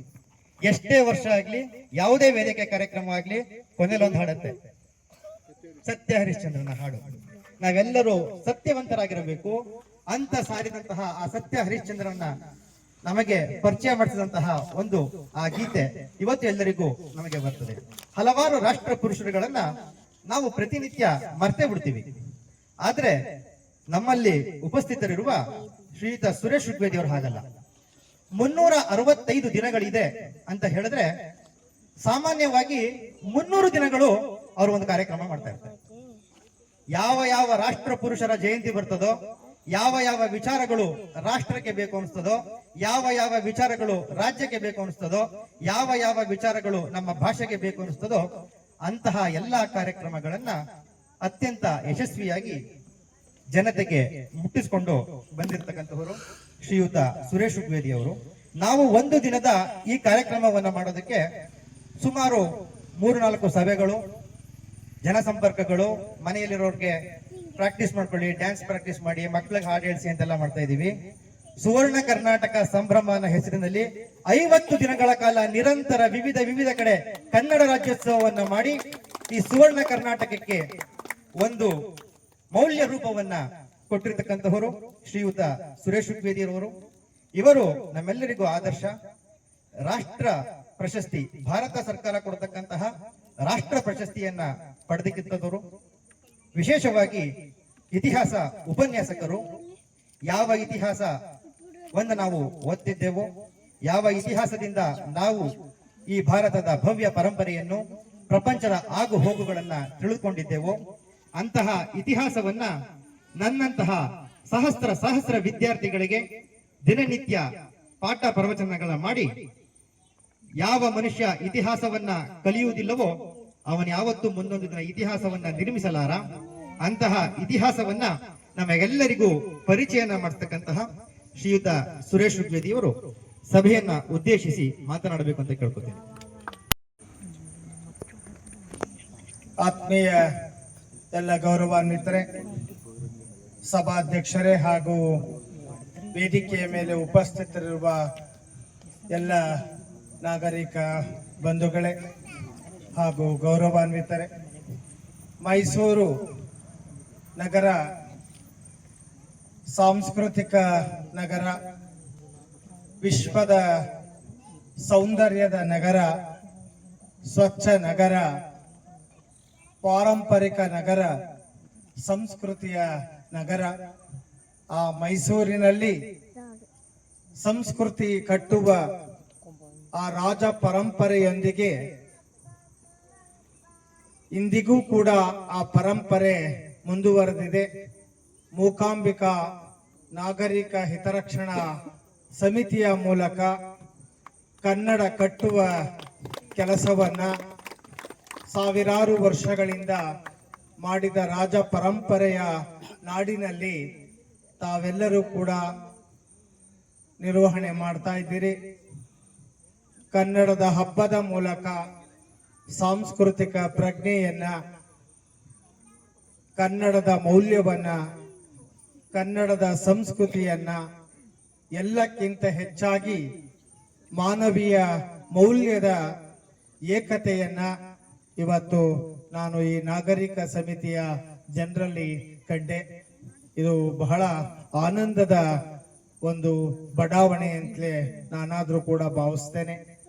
ನಗರಗಳಲ್ಲಿ ಅಕ್ಕಪಕ್ಕದ ಜನರನ್ನ ನೋಡದ ಕಾಲಘಟ್ಟದಲ್ಲಿ ಗೇಟುಗಳ ಮುಂದೆ ನಾಯಿ ಇದೆ, ಎಚ್ಚರಿಕೆ ಎಂಬ ಸಂದೇಶವನ್ನು ನೀಡಿ ಭಯಪಡುವ ಸಂದರ್ಭದಲ್ಲಿ ಇವತ್ತು ಒಂದು ನಗರದ ಹೊರವಲಯದಲ್ಲಿರುವ ಒಂದು ಬಡಾವಣೆಯಲ್ಲಿ ಒಂದು ಅಗ್ರಹಾರದ ರೀತಿಯಲ್ಲಿ ನಾವೆಲ್ಲರೂ ಒಂದೇ ಮನೆಯ ಜನ ಎನ್ನುವ ರೀತಿಯಲ್ಲಿ ಸಂಭ್ರಮಿಸುತ್ತಿರುವ ಈ ನಿಮ್ಮ ಸಂಸ್ಕೃತಿಗೆ ನಮ್ಮ 101 ಅಭಿನಂದನೆಗಳನ್ನ ಸಲ್ಲಿಸ್ತೇನೆ.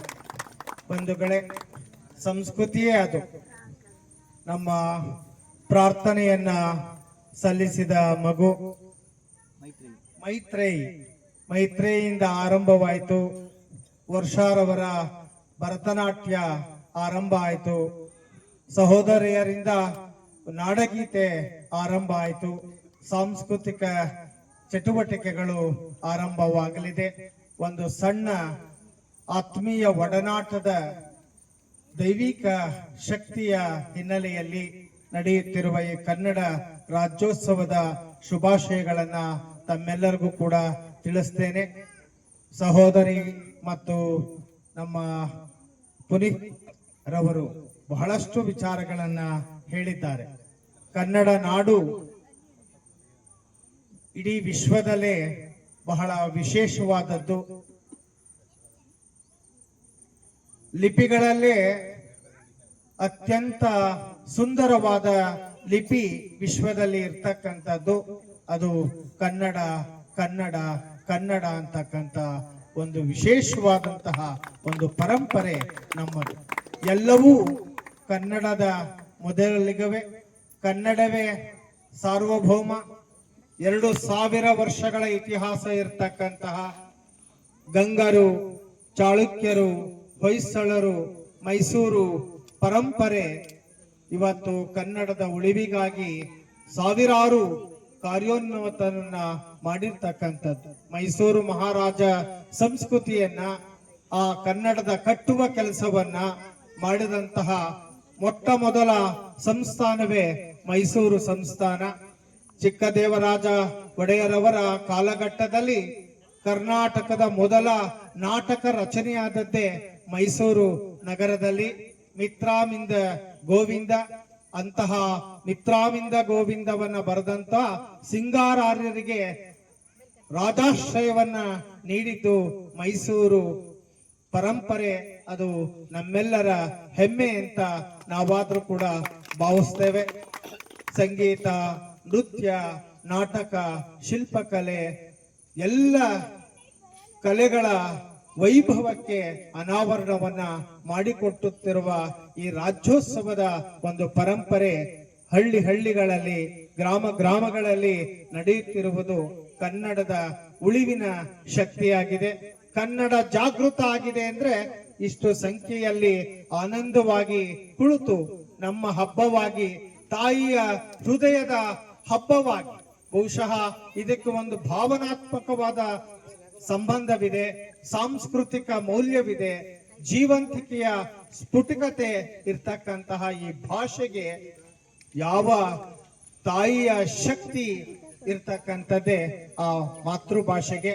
ಆ ಮಾತೃಭಾಷೆಯ ಮೂಲಕ ನನ್ನ ಭಾವನೆಗಳನ್ನ ಅನಾವರಣಗೊಳಿಸಿದಾಗ ಆಗುವ ಆನಂದ, ಪರಮಾನಂದ ಮರೆಯಲಾಗದು. ಅಂತಹ ನಾವು ಕನ್ನಡ ರಾಜ್ಯೋತ್ಸವದ ಸುವರ್ಣ ಸಂಭ್ರಮದಲ್ಲಿ ಇವತ್ತಿದ್ದೇವೆ. ಈಗಾಗಲೇ ಹೇಳಿದ್ರು ಏಕೀಕರಣದ ಬಗ್ಗೆ. ಆಲೂರು ವೆಂಕಟರಾಯರ ಹೋರಾಟದ ಪ್ರತಿಫಲವಾಗಿ ಮೊನ್ನೆ ತಾನೇ ಆಲೂರು ವೆಂಕಟರಾಯರ ಮೊಮ್ಮಗ ಚಾಮರಾಜನಗರಕ್ಕೆ ಕನ್ನಡ ಸಾಹಿತ್ಯ ಪರಿಷತ್ತಿಗೆ ಬಂದು ಕರ್ನಾಟಕದ ಕುಲ ಪುರೋಹಿತ ಹಾಗೂ ತಮ್ಮೆಲ್ಲರಿಗೂ ಕನ್ನಡ ರಾಜ್ಯೋತ್ಸವ ಶುಭಾಶಯಗಳನ್ನು ಕೊಡ್ತೀನಿ. ಸ್ನೇಹಿತರೆ, ಈಗ ನಾವು ಯಾವುದೇ ಒಂದು ಕಾರ್ಯಕ್ರಮಕ್ಕೆ ಹೋಗ್ಬೇಕಾದ್ರೆ ಯಾವುದೇ ಒಂದು ಪೂರ್ವ ತಯಾರಿ ಮಾಡ್ಕೊಂಡು ಹೋಗಕ್ಕಾಗಿರಲ್ಲ. ಆ ಸಂದರ್ಭದಲ್ಲಿ ಏನ್ ಅನ್ಸುತ್ತೆ ನನಗೆ ಅಂತ ಮಾತಾಡ್ತೀನಿ. ಈಗ ನಿಮ್ಮನ್ನೆಲ್ಲ ನೋಡ್ತಾ ಇದ್ರೆ ವಸುದೇವ ಕುಟುಂಬ ಏನಂತ ಕರಿತೀವಿ, ಆತರ ಅನ್ನಿಸ್ತಾ ಇದೆ. ನೀವೆಲ್ಲರೂ ಒಂದೇ ಕುಟುಂಬದವರು.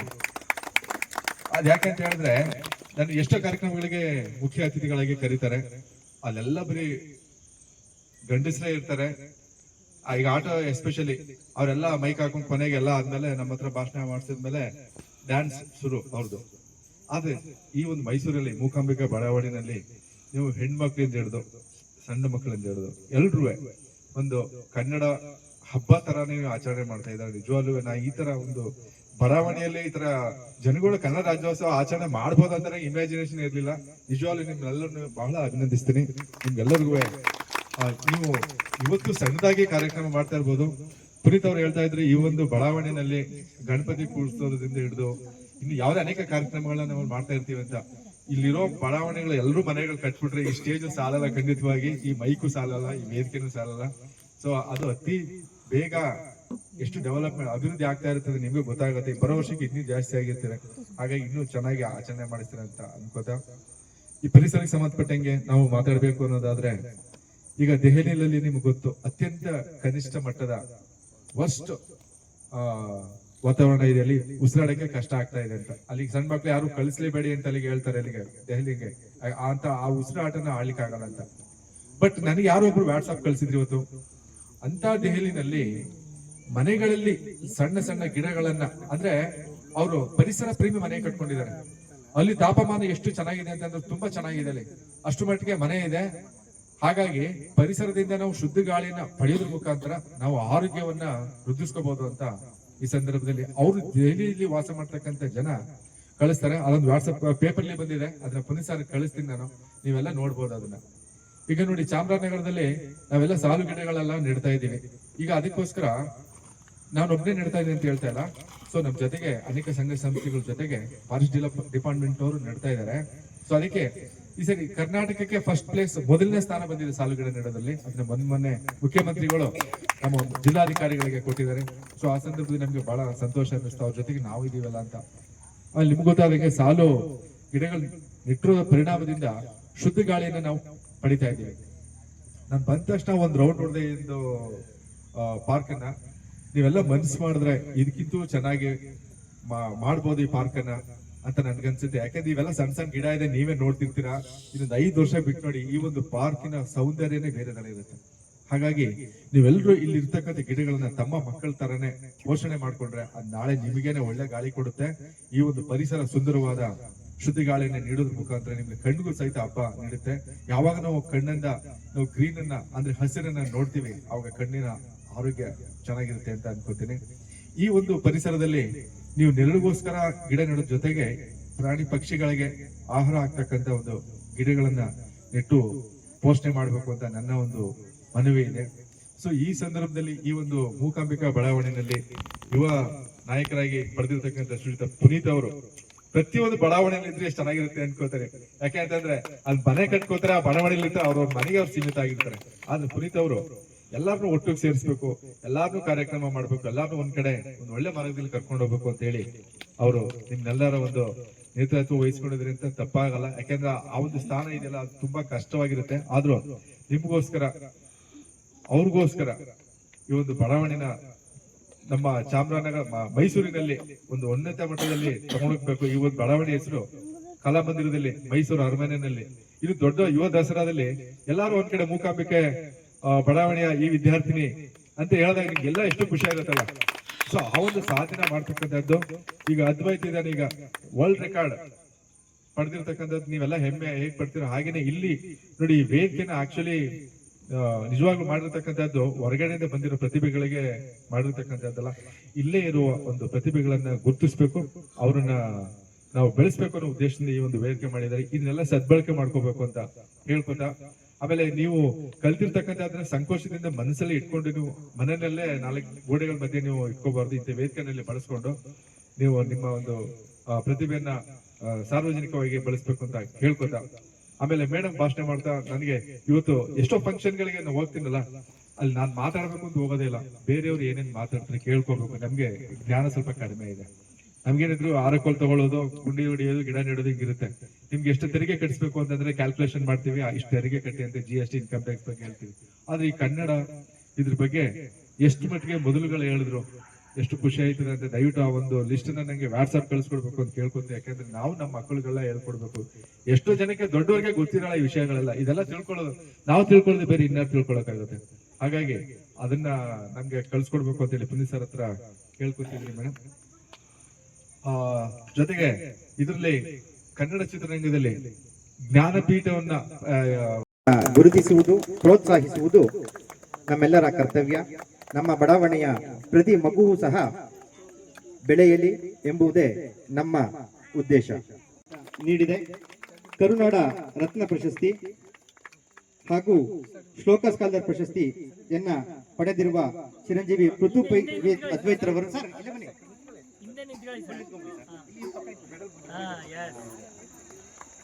ಅಭಿನಂದಿಸುವುದು ನಮ್ಮೆಲ್ಲರಿಗೂ ಹೆಮ್ಮೆಯ ವಿಚಾರವಾಗಿದೆ.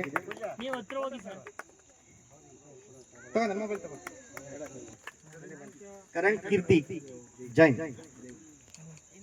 ಕರಣ್ ಕೀರ್ತಿ ಇವತ್ತು ವಿಶೇಷವಾಗಿ ಅವನ ಹುಟ್ಟುಹಬ್ಬ. ಈತನು ಸಹ ಶಾಲೆಯಲ್ಲಿ ನಡೆದ ವಿಶ್ವ ದಾಖಲೆ ಮಹೋತ್ಸವದಲ್ಲಿ ಭಾಗಿಯಾಗಿದ್ದಾನೆ. ಅವನಿಗೆ ವಿಶೇಷವಾಗಿ ಹುಟ್ಟುಹಬ್ಬದ ಶುಭಾಶಯಗಳನ್ನ ಹಿತರಕ್ಷಣಾ ಸಮಿತಿಯ ಪರವಾಗಿ ಹಾಗೂ ವಿಶ್ವ ದಾಖಲೆ ಮಹೋತ್ಸವದಲ್ಲಿ ಭಾಗಿಯಾಗಿದ್ದಕ್ಕೆ ಅವನನ್ನ ಅಭಿನಂದಿಸುತ್ತಿದ್ದೇವೆ.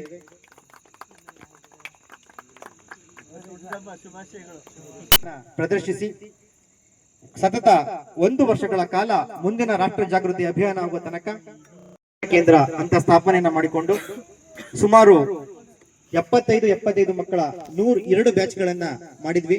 ಅದರಲ್ಲಿ ಅಖಿಲ ಭಾರತ ಮಟ್ಟದ ಶ್ಲೋಕ ಸ್ಪರ್ಧೆಯಲ್ಲಿ ಭಾಗವಹಿಸಿದರು ಹರಣ್ ಪಿ ಜೈನ್. ಈ ಶ್ಲೋಕ ಸ್ಪರ್ಧೆಯಲ್ಲಿ ವೆಂಕಟರಾಘವ, ಪೃಥು ಮತ್ತು ಮೋಹನ್ ಅವ್ರ ಮಗ ಬ್ರಿಜೇಶ್ ಅವರು ಸಹ ಭಾಗವಹಿಸಿದ್ರು. ಪೂಜಾ ಎನ್ ದಸರಾ ಬೊಂಬೆ ಪ್ರದರ್ಶನ, ಮೈಸೂರಿನ ಸಂಸ್ಕೃತಿಯನ್ನ ಬಿಂಬಿಸುವಂತಹ ದಸರಾ ಬೊಂಬೆ ಪ್ರದರ್ಶನ ಸತತವಾಗಿ 3 ವರ್ಷಗಳಿಂದ ವಿವಿಧ ಸಂಘ ಸಂಸ್ಥೆಗಳಿಂದ ಬಹುಮಾನವನ್ನು ಪಡೆಯುತ್ತಿದ್ದಾರೆ. ಈ ಬಾರಿ ಲತಾ ಮೋಹನ್ ಮೇಡಮ್ ರವರ ಜನಮನ ಟ್ರಸ್ಟ್ ಇಂದ ಪ್ರಥಮ ಬಹುಮಾನ ಸಹ ಬಂದಿತ್ತು. ಹತ್ರ ಬನ್ನಿ ಸರ್, ಇನ್ನೊಂದು ಸ್ವಲ್ಪ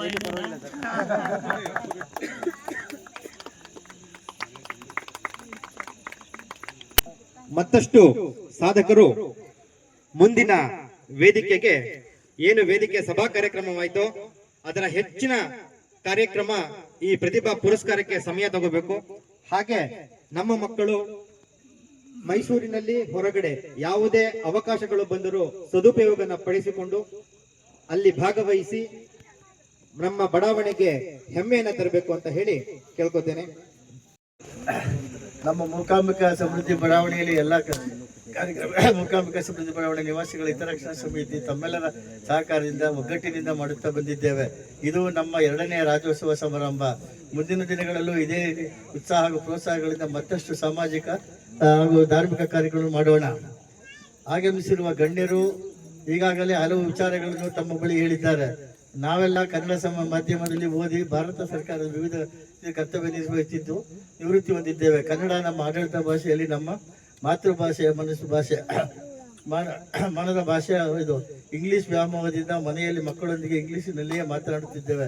ಆದರೆ ಆ ಮಕ್ಕಳಿಗೆ ಮುಂದೆ ಒಂದು ಕನ್ನಡ ದಿನಪತ್ರಿಕೆ ಓದಲು ಬಹಳ ಕಷ್ಟವಾಗುತ್ತದೆ. ಇಂದು ನಮ್ಮ ಮಕ್ಕಳ ಬಳಿ ನಾವು ಕನ್ನಡದಲ್ಲಿ ಮಾತನಾಡಿದರೆ ಮಾತ್ರ ಮುಂದಿನ ಪೀಳಿಗೆಯಲ್ಲಿ ಕನ್ನಡ ಉಳಿಯುತ್ತದೆ. ಇಲ್ಲದಿದ್ದರೆ ಕನ್ನಡವು ದಿನದ ದಿನಕ್ಕೆ ಬಹಳ ಇದಾಗುತ್ತದೆ. ಎಲ್ಲರೂ ಕನ್ನಡ ಬಳಸಿ, ಕನ್ನಡ ಉಳಿಸಿ ಎಂದು ಹೇಳಿ ಆಗಮಿಸಿದ ಎಲ್ಲರಿಗೂ ಹಾಗೂ ವಿಶೇಷ ಆಹ್ವಾನಿತರಾದ ಮುಖ್ಯಾಧಿಕಾರಿಗಳಾದ ಸುರೇಶ್ ಹೆಜ್ಜಿಗೆ ಅವರಿಗೆ, ಸ್ನೇಹಿತರಾದ ಸುರೇಶ್ ಋಗ್ವೇದಿ ಅವರಿಗೆ, ಕನ್ನಡವೇ ಉಸಿರಾಗಿ ಇಟ್ಕೊಂಡಿರುವ ಮನಮತಿ ಲತಾ ಮೋಹನ್ ಅವರಿಗೂ, ಆತ್ಮೀಯರು ಚಾಮರಾಜನಗರದಲ್ಲಿ ಹಸಿರಾಗಿಸಿದ ಹಸಿರು ಕ್ರಾಂತಿಯ ಸಂಕ್ರಾಂತಿಯನ್ನು ನೀಡಿದ CN ವೆಂಕಟೇಶ್ ಅವರಿಗೂ ಹಾಗೂ ಯುವತಿ ಬಹುಮುಖ ಪ್ರತಿಭೆ ಕಾವ್ಯರವರಿಗೂ ವಿಶೇಷ ಧನ್ಯವಾದಗಳು. ತಮ್ಮೆಲ್ಲರಿಗೂ ಪೂರ್ವಕ ಧನ್ಯವಾದಗಳು. ಜೈ ಹಿಂದ್. ಧನ್ಯವಾದಗಳನ್ನ ತಮಗೆ ಸಮರ್ಪಿಸ್ತೇವೆ ಸರ್, ಬಹಳ ಧನ್ಯವಾದಗಳು. ಅವರಿಗೆ ನಮ್ಮ ಸಂಘದ ಪರವಾಗಿ ಗೌರವ ವಂದನೆಗಳ. ಶ್ರೀಯುತ ವೆಂಕಟೇಶ್ ರವರು ಬಹಳ ಖುಷಿ ಪಟ್ಟರು. ಪಾರ್ಕ್ಲಿ ಗಿಡಗಳಿರ್ತದೆ ಅಂತ ಹೇಳಿ ಬಂದ ತಕ್ಷಣ ನಮ್ಮ ಯಾರನ್ನು ಮಾತಾಡಿಸ್ದೆ ತಮ್ಮ ಗಿಡಗಳನ್ನ ಮಾತಾಡಿಸ್ಕೊಂಡು ಬಂದ್ರು. ಅವರಿಗೆ ವಿಶೇಷವಾದ ಧನ್ಯವಾದಗಳನ್ನ ನಾವು ಅರ್ಪಿಸ್ತೇವೆ. ಶ್ರೀಮತಿ ಮಾನ ಲತಾ ಮೋಹನ್ ರವರು ಮೈಸೂರಿನ ಕನ್ನಡ ಸಾಹಿತ್ಯ ಪರಿಷತ್ತಿನ ಜೀವಾಳವಾಗಿದ್ದಾರೆ. ಕನ್ನಡವೇ ಉಸಿರು ಎಂದು ಭಾವಿಸಿ ಸಾಹಿತ್ಯದ ಹಲವಾರು ಕೃಷಿಗಳನ್ನ ಮಾಡ್ತಾ ಇದ್ದಾರೆ. ನಮ್ಮ ಬಡಾವಣೆಯ ಮಕ್ಕಳಿಗೂ ಸಹ ಮುಂದಿನ ದಿನಗಳಲ್ಲಿ ಮಕ್ಕಳ ಸಾಹಿತ್ಯ ಪರಿಷತ್ನಲ್ಲಿ ಅವಕಾಶವನ್ನ ಕಲ್ಪಿಸಿಕೊಡುವ ಭರವಸೆಯನ್ನು ನೀಡಿದ್ದಾರೆ. ಅವರಿಗೆ ತಮ್ಮೆಲ್ಲರ ಪರವಾಗಿ ಗೌರವ ಸಮರ್ಪಣೆಯನ್ನ ಮಾಡ್ತಾ ಇದ್ದೇವೆ. ಧನ್ಯವಾದಗಳು ಮಾನ ಲತನ್ ಮೋಹನ್ ಮೇಡಮ್ ರವರಿಗೆ. ಬಂದಿರತಕ್ಕಂತಹ ಎಂ ಕಾವ್ಯರವರು ಮಾತನಾಡುವ ಗೊಂಬೆ ಪ್ರದರ್ಶನದ ಕಲಾವಿದೆ. ಅವರು ಒಂದು ಸಾಫ್ಟ್ವೇರ್ ಕಂಪನಿಯ ಉದ್ಯೋಗಿ. ಹೇಗೆ ನಾನು ಕಾಗ್ನಿಸೆಂಟ್ ನಲ್ಲಿ ಟೆಕ್ನಿಕಲ್ ಲೀಡ್ ಆಗಿದ್ದೇನೋ ಹಾಗೆ ಇನ್ಫೋಸಿಸ್ ನಲ್ಲಿ ಅವರು ಕೆಲಸವನ್ನ ಮಾಡ್ತಾ ಇದ್ದಾರೆ. ಸಾಫ್ಟ್ವೇರ್ ಲೋಕದಲ್ಲಿರುವವರು ಸಮಾಜಕ್ಕೆ ಒಂದು ಕಳಂಕ ಅನ್ನುವ ರೀತಿ ನಾವೆಲ್ಲರೂ ಬಿಂಬಿಸ್ಕೋತೀವಿ. ವೀಕೆಂಡು, ಪಬ್ಬು, ಪಾರ್ಟಿ, ಮತ್ತೊಂದು ಮಗದೊಂದು ಅಂತ. ಅದಕ್ಕೆ ಅಪವಾದವಂತೆ ಕಾವ್ಯರವರು ಒಂದು ಉತ್ತಮ ಹವ್ಯಾಸವನ್ನ ಬೆಳೆಸಿಕೊಂಡು ಬೊಂಬೆ ಮಾತನಾಡವನ್ನ ಮಾಡ್ತಾ ಇದ್ದಾರೆ. ಅವರ ಈ ಕಲೆಗೆ ಮತ್ತಷ್ಟು ಪ್ರೋತ್ಸಾಹವು ಎಲ್ಲ ಕಡೆ ಸಿಗಲಿ. ಅವರ ಈ ಒಂದು ಕಲಾ ಪ್ರದರ್ಶನವು ಜಗದಗಲ ಹರಡಲಿ ಅಂತ ಹೇಳಿ ನಾವು ಪ್ರಾರ್ಥನೆಯನ್ನ ಮಾಡಿಕೊಳ್ತೇವೆ. ಹಲೋ, ಎಲ್ಲರಿಗೂ ನಮಸ್ಕಾರ. ಎಲ್ಲರಿಗೂ ನಮಸ್ತೆ. ನಿನ್ನ ಅತ್ತೆನಾ? ಎಲ್ಲರೂ ಅತ್ತೆ ತರನೇ ಕಾಣಿಸ್ತಾ ಇದ್ದಾರೆ.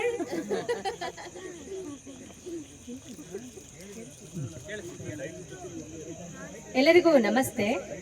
ಏನು ಹೋಗೋ ಟೈಮಲ್ಲಿ ಎಲ್ಲರಿಗೂ ನಮಸ್ತೆ ಅಂತ ಹೇಳ್ತಾ ಇದೀಯಾ? ಹೋಗೋ ಟೈಮಲ್ಲ, ಹೋಗಣೆ. ಮಧ್ಯಾಹ್ನ ಬಂದಿದ್ದು ರಾತ್ರಿ ಆಗೋಯ್ತಲೇ. ಮೊದಲಿಗೆ ನನ್ನ ಹೆಸರು ಕಾವ್ಯ, ಇವನ ಹೆಸರು ಕಿಶನ್ ಅಂತ. ಸ್ವಲ್ಪ ತರಲೆ ಮಧ್ಯ ಹೀಗೆ ಏನಾದ್ರು ಮಾತಾಡ್ತಾ ಇರ್ತಾನೆ. ದಯವಿಟ್ಟು ಯಾರು ಬೇಜಾರು ಮಾಡ್ಕೋಬೇಡಿ. ಯಾರಾದ್ರೂ ಮಾಡ್ಕೊಳ್ಳಿ ಬಿಡೆ. ಯಾರಾದ್ರೂ ಮಾಡ್ಕೋಬೋದಾ? ಯಾರು ಮಾಡ್ಕೋಬಾರ್ದು ಕಣೋ. ಹುಡುಗಿ ಮಾತ್ರ ಮಾಡ್ಕೋಬಾರ್ದು, ಹುಡುಗಿನ ಮಾತ್ರ ಮಾಡ್ಕೋಬಾರ್ದಾ? ಹೌದು ಕಣಿ. ಆದ್ರೆ ಒಂದ್ ಹುಡುಗಿನ ಕಾಣಿಸ್ತಾ ಇಲ್ಲಲ್ಲ, ಇಲ್ಲಿ ಎಲ್ಲ ಆಂಟಿನೇ ಇದಾರಲ್ಲ.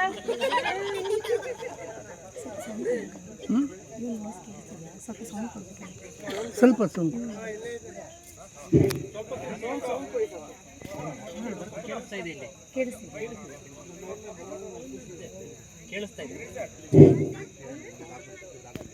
ಕಿಶನ್, ಬರುವಾಗ ನೀನ್ ಏನ್ ತಿನ್ಕೊಂಡ್ ಬಂದೆ? ನಾನು ಇಡ್ಲಿ ತಿನ್ಕೊಂಡೆ. ಇಡ್ಲಿ ತಿನ್ಕೊ ಬಂದ? ಏನಂತ ಹೋಗಿ ಕೇಳ್ದೆ ಹೋಟ್ಲಲ್ಲಿ? ಏನಿದೆ ರೀ ಅಂದ್ರೆ ಇಡ್ಲಿ, ವಡೆ, ದೋಸೆ, ಚೌಚಬಾತ್ ಇತ್ಯಾದಿ ಇತ್ಯಾದಿ ಅಂತಾರೆ. ನೀನೇನಂತ ಕೇಳ್ದೆ? ಒಂದ್ ಪ್ಲೇಟ್ ಇತ್ಯಾದಿ ಕೊಡಿ ಅಂದೆ. ಇತ್ಯಾದಿ ಕೊಡಿ ಅಂದ. ಇತ್ಯಾದಿ ಅಂದ್ರೆ ಎಕ್ಸೆಟ್ರಾ ಕಣೋ. ಕರೆಕ್ಟಾಗಿ ಹೇಳು, ಏನ್ ಕೇಳ್ದೆ ನೀನು? ಇಡ್ಲಿ ಕೊಡಿ ಅಂದೆ. ಇಡ್ಲಿ ಕೊಡಿ ಅಂದ್ರೆ ಒಂದ್ ಇಡ್ಲಿ ಕೊಡ್ತಾರೆ. ನಿನ್ಗೆ 2 ಇಡ್ಲಿ ಬೇಕಂದ್ರೆ ಏನಂತ ಕೇಳ್ತೀಯ? ಇಡ್ಲಿ ಮೇಲ್ಗಡೆ ಒಂದ್ ಇಡ್ಲಿ, ಇಡ್ಲಿ ಮೇಲ್ಗಡೆ ಒಂದ್ ಇಡ್ಲಿ. 3 ಇಡ್ಲಿ ಬೇಕಂದ್ರೆ ಇಡ್ಲಿ ಮೇಲ್ಗಡೆ ಒಂದ್ ಇಡ್ಲಿ ಕೆಳಗಡೆ ಒಂದ್ ಇಡ್ಲಿ. ಕಿಶನ್, ಇಷ್ಟೊಂದು ಮಾತಾಡ್ತೀಯಲ್ಲ, ಅದ್ಯಾವ ನಕ್ಷತ್ರದಲ್ಲಿ ಹುಡ್ತೆ ನೀನು? ನಕ್ಷತ್ರದಲ್ಲ ಕಣೆ, ಇನ್ನೇನೋ ಆಸ್ಪತ್ರೆಯಲ್ಲಿ ಹುಡ್ತೆ. ಆಸ್ಪತ್ರೆಯಲ್ಲಿ ಹುಡ್ತಾ? ಇಷ್ಟೊಂದು ಮಾತಾಡ್ತೀಯಲ್ಲ, ಅದ್ಯಾವ ದಿನ ಹುಡ್ತೆ ನೀನು? ನಾನು ಶನಿವಾರ. ಅದಕ್ಕೆ ಶನಿ ಕಾಡಂಗ್ ಕಾಡ್ತೀಯ ನೀನು. ನಾನು ಸಂಡೆ ಕಣೋ. ಸಂಡೆನಾ? ಹೌದು ಕಣೋ, ಭಾನುವಾರ. ಯಾಕೆ ಹಿಂಗೆ ಕೇಳ್ತೀಯ? ಸಂಡೆ ರಜಾ ಅಂತ ನಂಗೂ ಗೊತ್ತು ಕಣೇಲೆ. ಕಿಶನ್, ನಿನ್ಗೆ ಆಂಬ್ಯುಲೆನ್ಸ್ ಗೊತ್ತಲ್ವಾ? ಹೋ ಕಣೆ. ಆಂಬ್ಯುಲೆನ್ಸ್ ಹೇಗೆ ಹೋಗುತ್ತೆ? ಹೋದಾ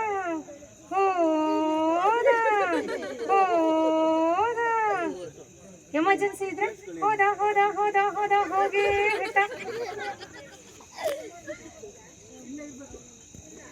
ಏನು ಮರಿ ತಾತ, ಏನು ಕೇಳ್ತಿದ್ಯಾ? Guinness record.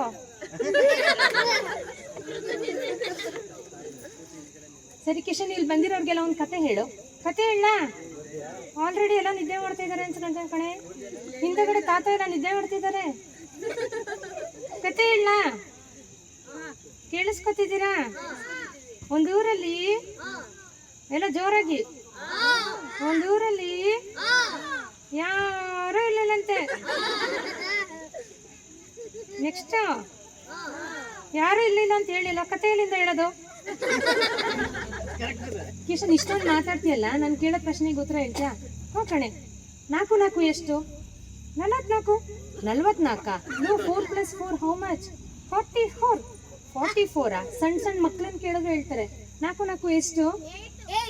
ನಿನ್ ತಾತನ ಗಂಟು ಎಂಟಂತೆ ಎಂಟು. ಸರಿ, ಇಲ್ಲಿರೋರ್ಗೆಲ್ಲ ನಾನೊಂದು ಕ್ವಶನ್ ಕೇಳಲಾ? ಇಲ್ಲಿರೋರ್ಗೆಲ್ಲ ನಾ ಕ್ವಶನ್ ಕೇಳಲಾ? ಈಗ ನನ್ನ ಫ್ಯಾಮಿಲಿ ಮೆಂಬರ್ಸ್ ನೇಮ್ ಹೇಳ್ತೀನಿ, ಅವ್ನ ಫ್ಯಾಮಿಲಿ ಮೆಂಬರ್ಸ್ ನೇಮ್ ಹೇಳ್ತಾನಂತೆ. ನಮ್ಮಮ್ಮ ನಮ್ಮಮ್ಮ ಭೂಮಿ ತಾಯಮ್ಮ, ಈ ಸುಗ್ಗಿ ತಂದವಳಾರಮ್ಮ, ಈ ಹುಗ್ಗಿ ತಂದವಳಾರಮ್ಮ, ಈ ಅಂಬಲಿ ತಂದವಳಾರಮ್ಮ, ಈ ಓಕುಳಿ ತಂದವಳಾರಮ್ಮ. ಒಂದು ನೆಲ್ಲು ಚೆಲ್ಲಿದರೆ ರಾಶಿ ಮಾಡುವ ಇವಳದೇನು ಕರುಣೆ ಪ್ರೀತಿಯ. ನಮ್ಮಮ್ಮ ನಮ್ಮಮ್ಮ ನಮ್ಮಮ್ಮ ನಮ್ಮಮ್ಮ ಭೂಮಿ ತಾಯಮ್ಮ, ಭೂಮಿ ತಾಯಮ್ಮ. ನಮ್ಮಮ್ಮ ನಮ್ಮಮ್ಮ ನಮ್ಮಮ್ಮ ನಮ್ಮಮ್ಮ ಭೂಮಿ ತಾಯಮ್ಮ, ಭೂಮಿ ತಾಯಮ್ಮ.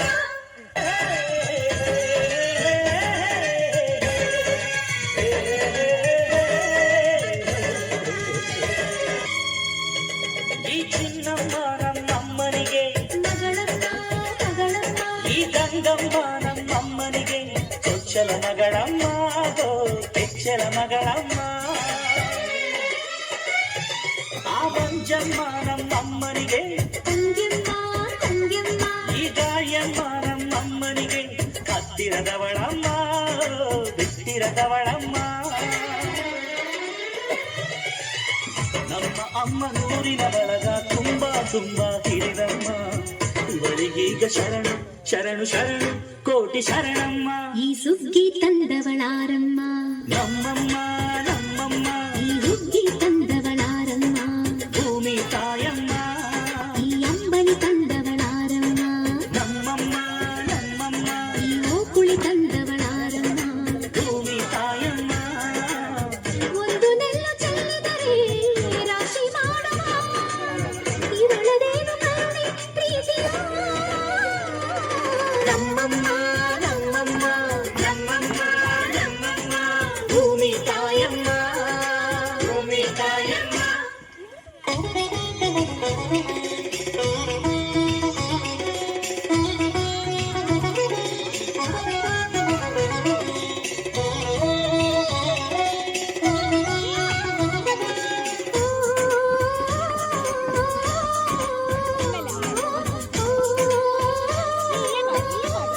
ಈ ಕರಿಯ ನೇಗಿಲ ಕಟ್ಟಿದರು, ಅಚ್ಚಮ್ಮ ಮೆಚ್ಚಮ್ಮ ಈ ಬಿಳಿಯ ಕಾಳು ಬಿತ್ತಿದರು, ಬೇಡ ಅನರಮ್ಮ ಹೋ ಭೇದ ಇರದಮ್ಮ. ಈ ಕೆಂಚ ಗೊಬ್ಬರ ಹರವಿದರು, ಅಚ್ಚಮ್ಮ ಮೆಚ್ಚಮ್ಮ ಈ ಎಡಚ ಕವಣೆ ಬೀರಿದರು, ಪಾಪ ಅನರಮ್ಮ ಹೋ ಕೋಪ ಇರದಮ್ಮ. ನಮ್ಮ ಅಮ್ಮ ಎಂದು ಎಲ್ಲೂ ಮೇಲು ಕೀಳು ಮಾಡಿಲ್ಲ, ಮಕ್ಕಳಾಗಿ ನಾವು ಅವಳ ಲಾಲಿ ಹಾಡಬೇಕಮ್ಮ. ಈ ಸುಗ್ಗಿ ತಂದವಳಾರಮ್ಮ, ಈ ಹುಗ್ಗಿ ತಂದವಳಾರಮ್ಮ, ಭೂಮಿ ತಾಯಮ್ಮ, ಈ ಅಂಬಲಿ ತಂದವಳಾರಮ್ಮ, ಈ ಓಕುಳಿ ತಂದವಳಾರಮ್ಮ. ಭೂಮಿ ತಾಯಮ್ಮ. ಒಂದು ನೆಲ್ಲು ಚೆಲ್ಲಿದರೆ ರಾಶಿ ಮಾಡುವ ಇವಳದೇನು ಕರುಣೆ ಪ್ರೀತಿಯ. ನಮ್ಮಮ್ಮ ನಮ್ಮಮ್ಮ ನಮ್ಮಮ್ಮ ನಮ್ಮಮ್ಮ ಭೂಮಿ ತಾಯಮ್ಮ, ಭೂಮಿ ತಾಯಮ್ಮ.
ಸುಂದರ ನೀ ಕುಡಿಯುವ ನೀರ್ ಕಾವೇರಿ.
ಚೆನ್ನಪ್ಪ ಚೆನ್ನೇಗೌಡ ಕುಂಬರ ಮಾಡಿದ ಕೊಡನವ್ವ.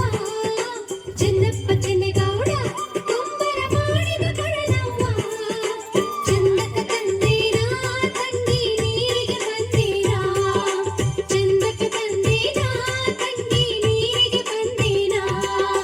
ಚೆನ್ನಪ್ಪ ಚೆನ್ನೇಗೌಡ ಕುಂಬರ ಮಾಡಿದ ಕೊಡನವ್ವ. ಚೆನ್ನಪ್ಪ ಚೆನ್ನೇಗೌಡ ಕುಂಬರ ಮಾಡಿದ ಕೊಡನವ್ವ. ಚಂದಕ ತಂದೇನಾ ತಂಗಿ ನೀರಿಗೆ ಬಂದೇನಾ. ಚಂದಕ ತಂದೇನಾ ತಂಗಿ ನೀರಿಗೆ ಬಂದೇನಾ. ಬಾಳೆಯ ಬನದಾಗ ನಾ ಹೆಂಗ ಹೋಗಿ ಬರಲವ್ವ. ಬಾಳೆಯ ಬನದಾಗ ನಾ ಹೆಂಗ ಹೋಗಿ ಬರಲವ್ವ.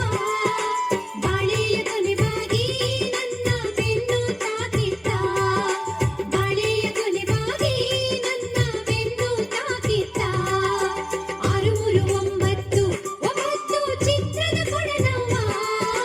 639 ಚಿತ್ರದ ಕೊಡನವ್ವ. ಚಂದಕ ತಂದೇನಾ ತಂಗಿ ನೀರಿಗೆ ಬಂದೇನಾ. ಚಂದಕ ತಂದೇನಾ ತಂಗಿ ನೀರಿಗೆ ಬಂದೇನಾ.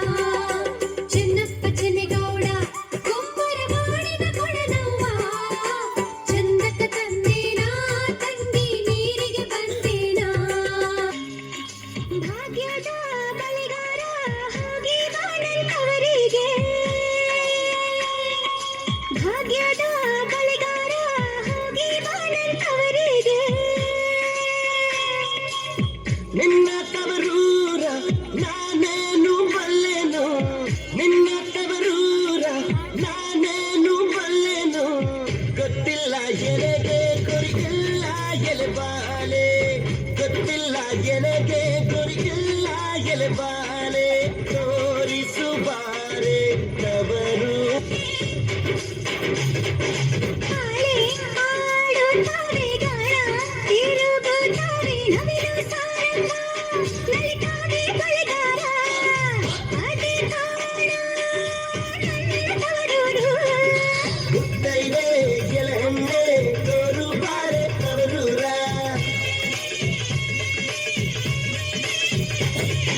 ಮುತ್ತೈದೆ ಹಟ್ಟಿಲಿ ಮುತ್ತಿನ ಚಪ್ಪರ ಹಾಕಿ ನಟ್ಟ ನಡುವೆಲಿ ಪದಗೆ ಆಡುತ್ತಾಳೆ. ಅವಳೆ ಕಾಣ ನನ್ನ ಹಡಗಪ್ಪ.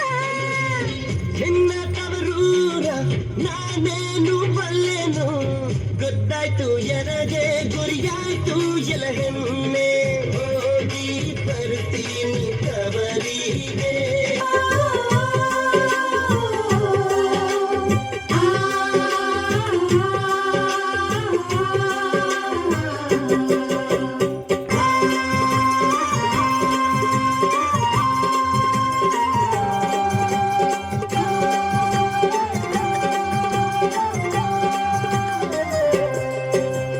ಮೂಡಲ್ ಕುಂಡಲ್ ಕೆರೆ ನೋಡೋರ್ ಬಂದೈ ಭೋಗ ಮೂಡಿ ಬರ್ತಾನೆ ಚಂದಿರಾಮ.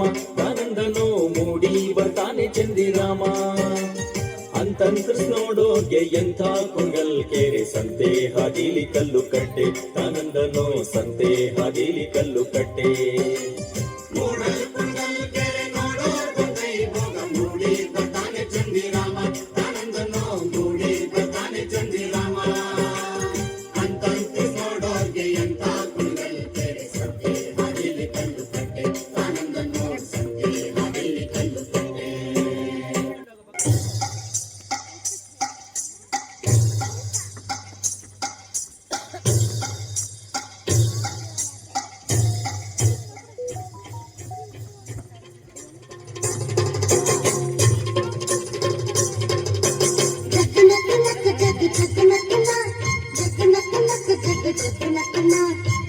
ನಕ್ಕ ನಕ್ಕ ಜಗ್ ಜಗ್ ನಕ್ಕನ ಜಗ್ ನಕ್ಕ ನಕ್ಕ ಜಗ್ ಜಗ್ ನಕ್ಕನ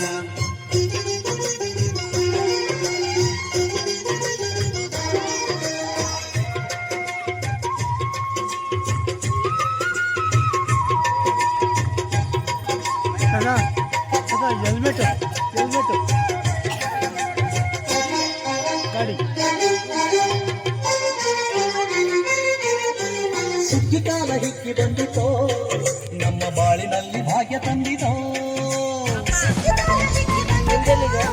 ನಮ್ಮ ಬಾಳಿನಲ್ಲಿ ಭಾಗ್ಯ ತಂದಿತು ಧಾನ್ಯದ ರಾಶಿಯ ಎಲ್ಲೆಡೆ ಚೆಲ್ಲುತ್ತ ಧಾನ್ಯದ ರಾಶಿಯ ಎಲ್ಲೆಡೆ ಚೆಲ್ಲುತ್ತ ಭೂಮಿ ತಾಯಿ ತಾಯಿಟ್ಟಳು ನಮ್ಮ ಹೊಟ್ಟೆ ತುಂಬ ಅನ್ನವಿಟ್ಟಳು ಸುಗ್ಗಿ ಕಾಲ ಹಿಕ್ಕಿ ಬಂದಿತು ನಮ್ಮ ಬಾಳಿನಲ್ಲಿ ಭಾಗ್ಯ ತಂದಿತು ಸುಗ್ಗಿ ಕಾಲ ಹಿಕ್ಕಿ ಬಂದಿತೋ ನಮ್ಮ ಬಾಳಿನಲ್ಲಿ ಭಾಗ್ಯ ತಂದಿತೋ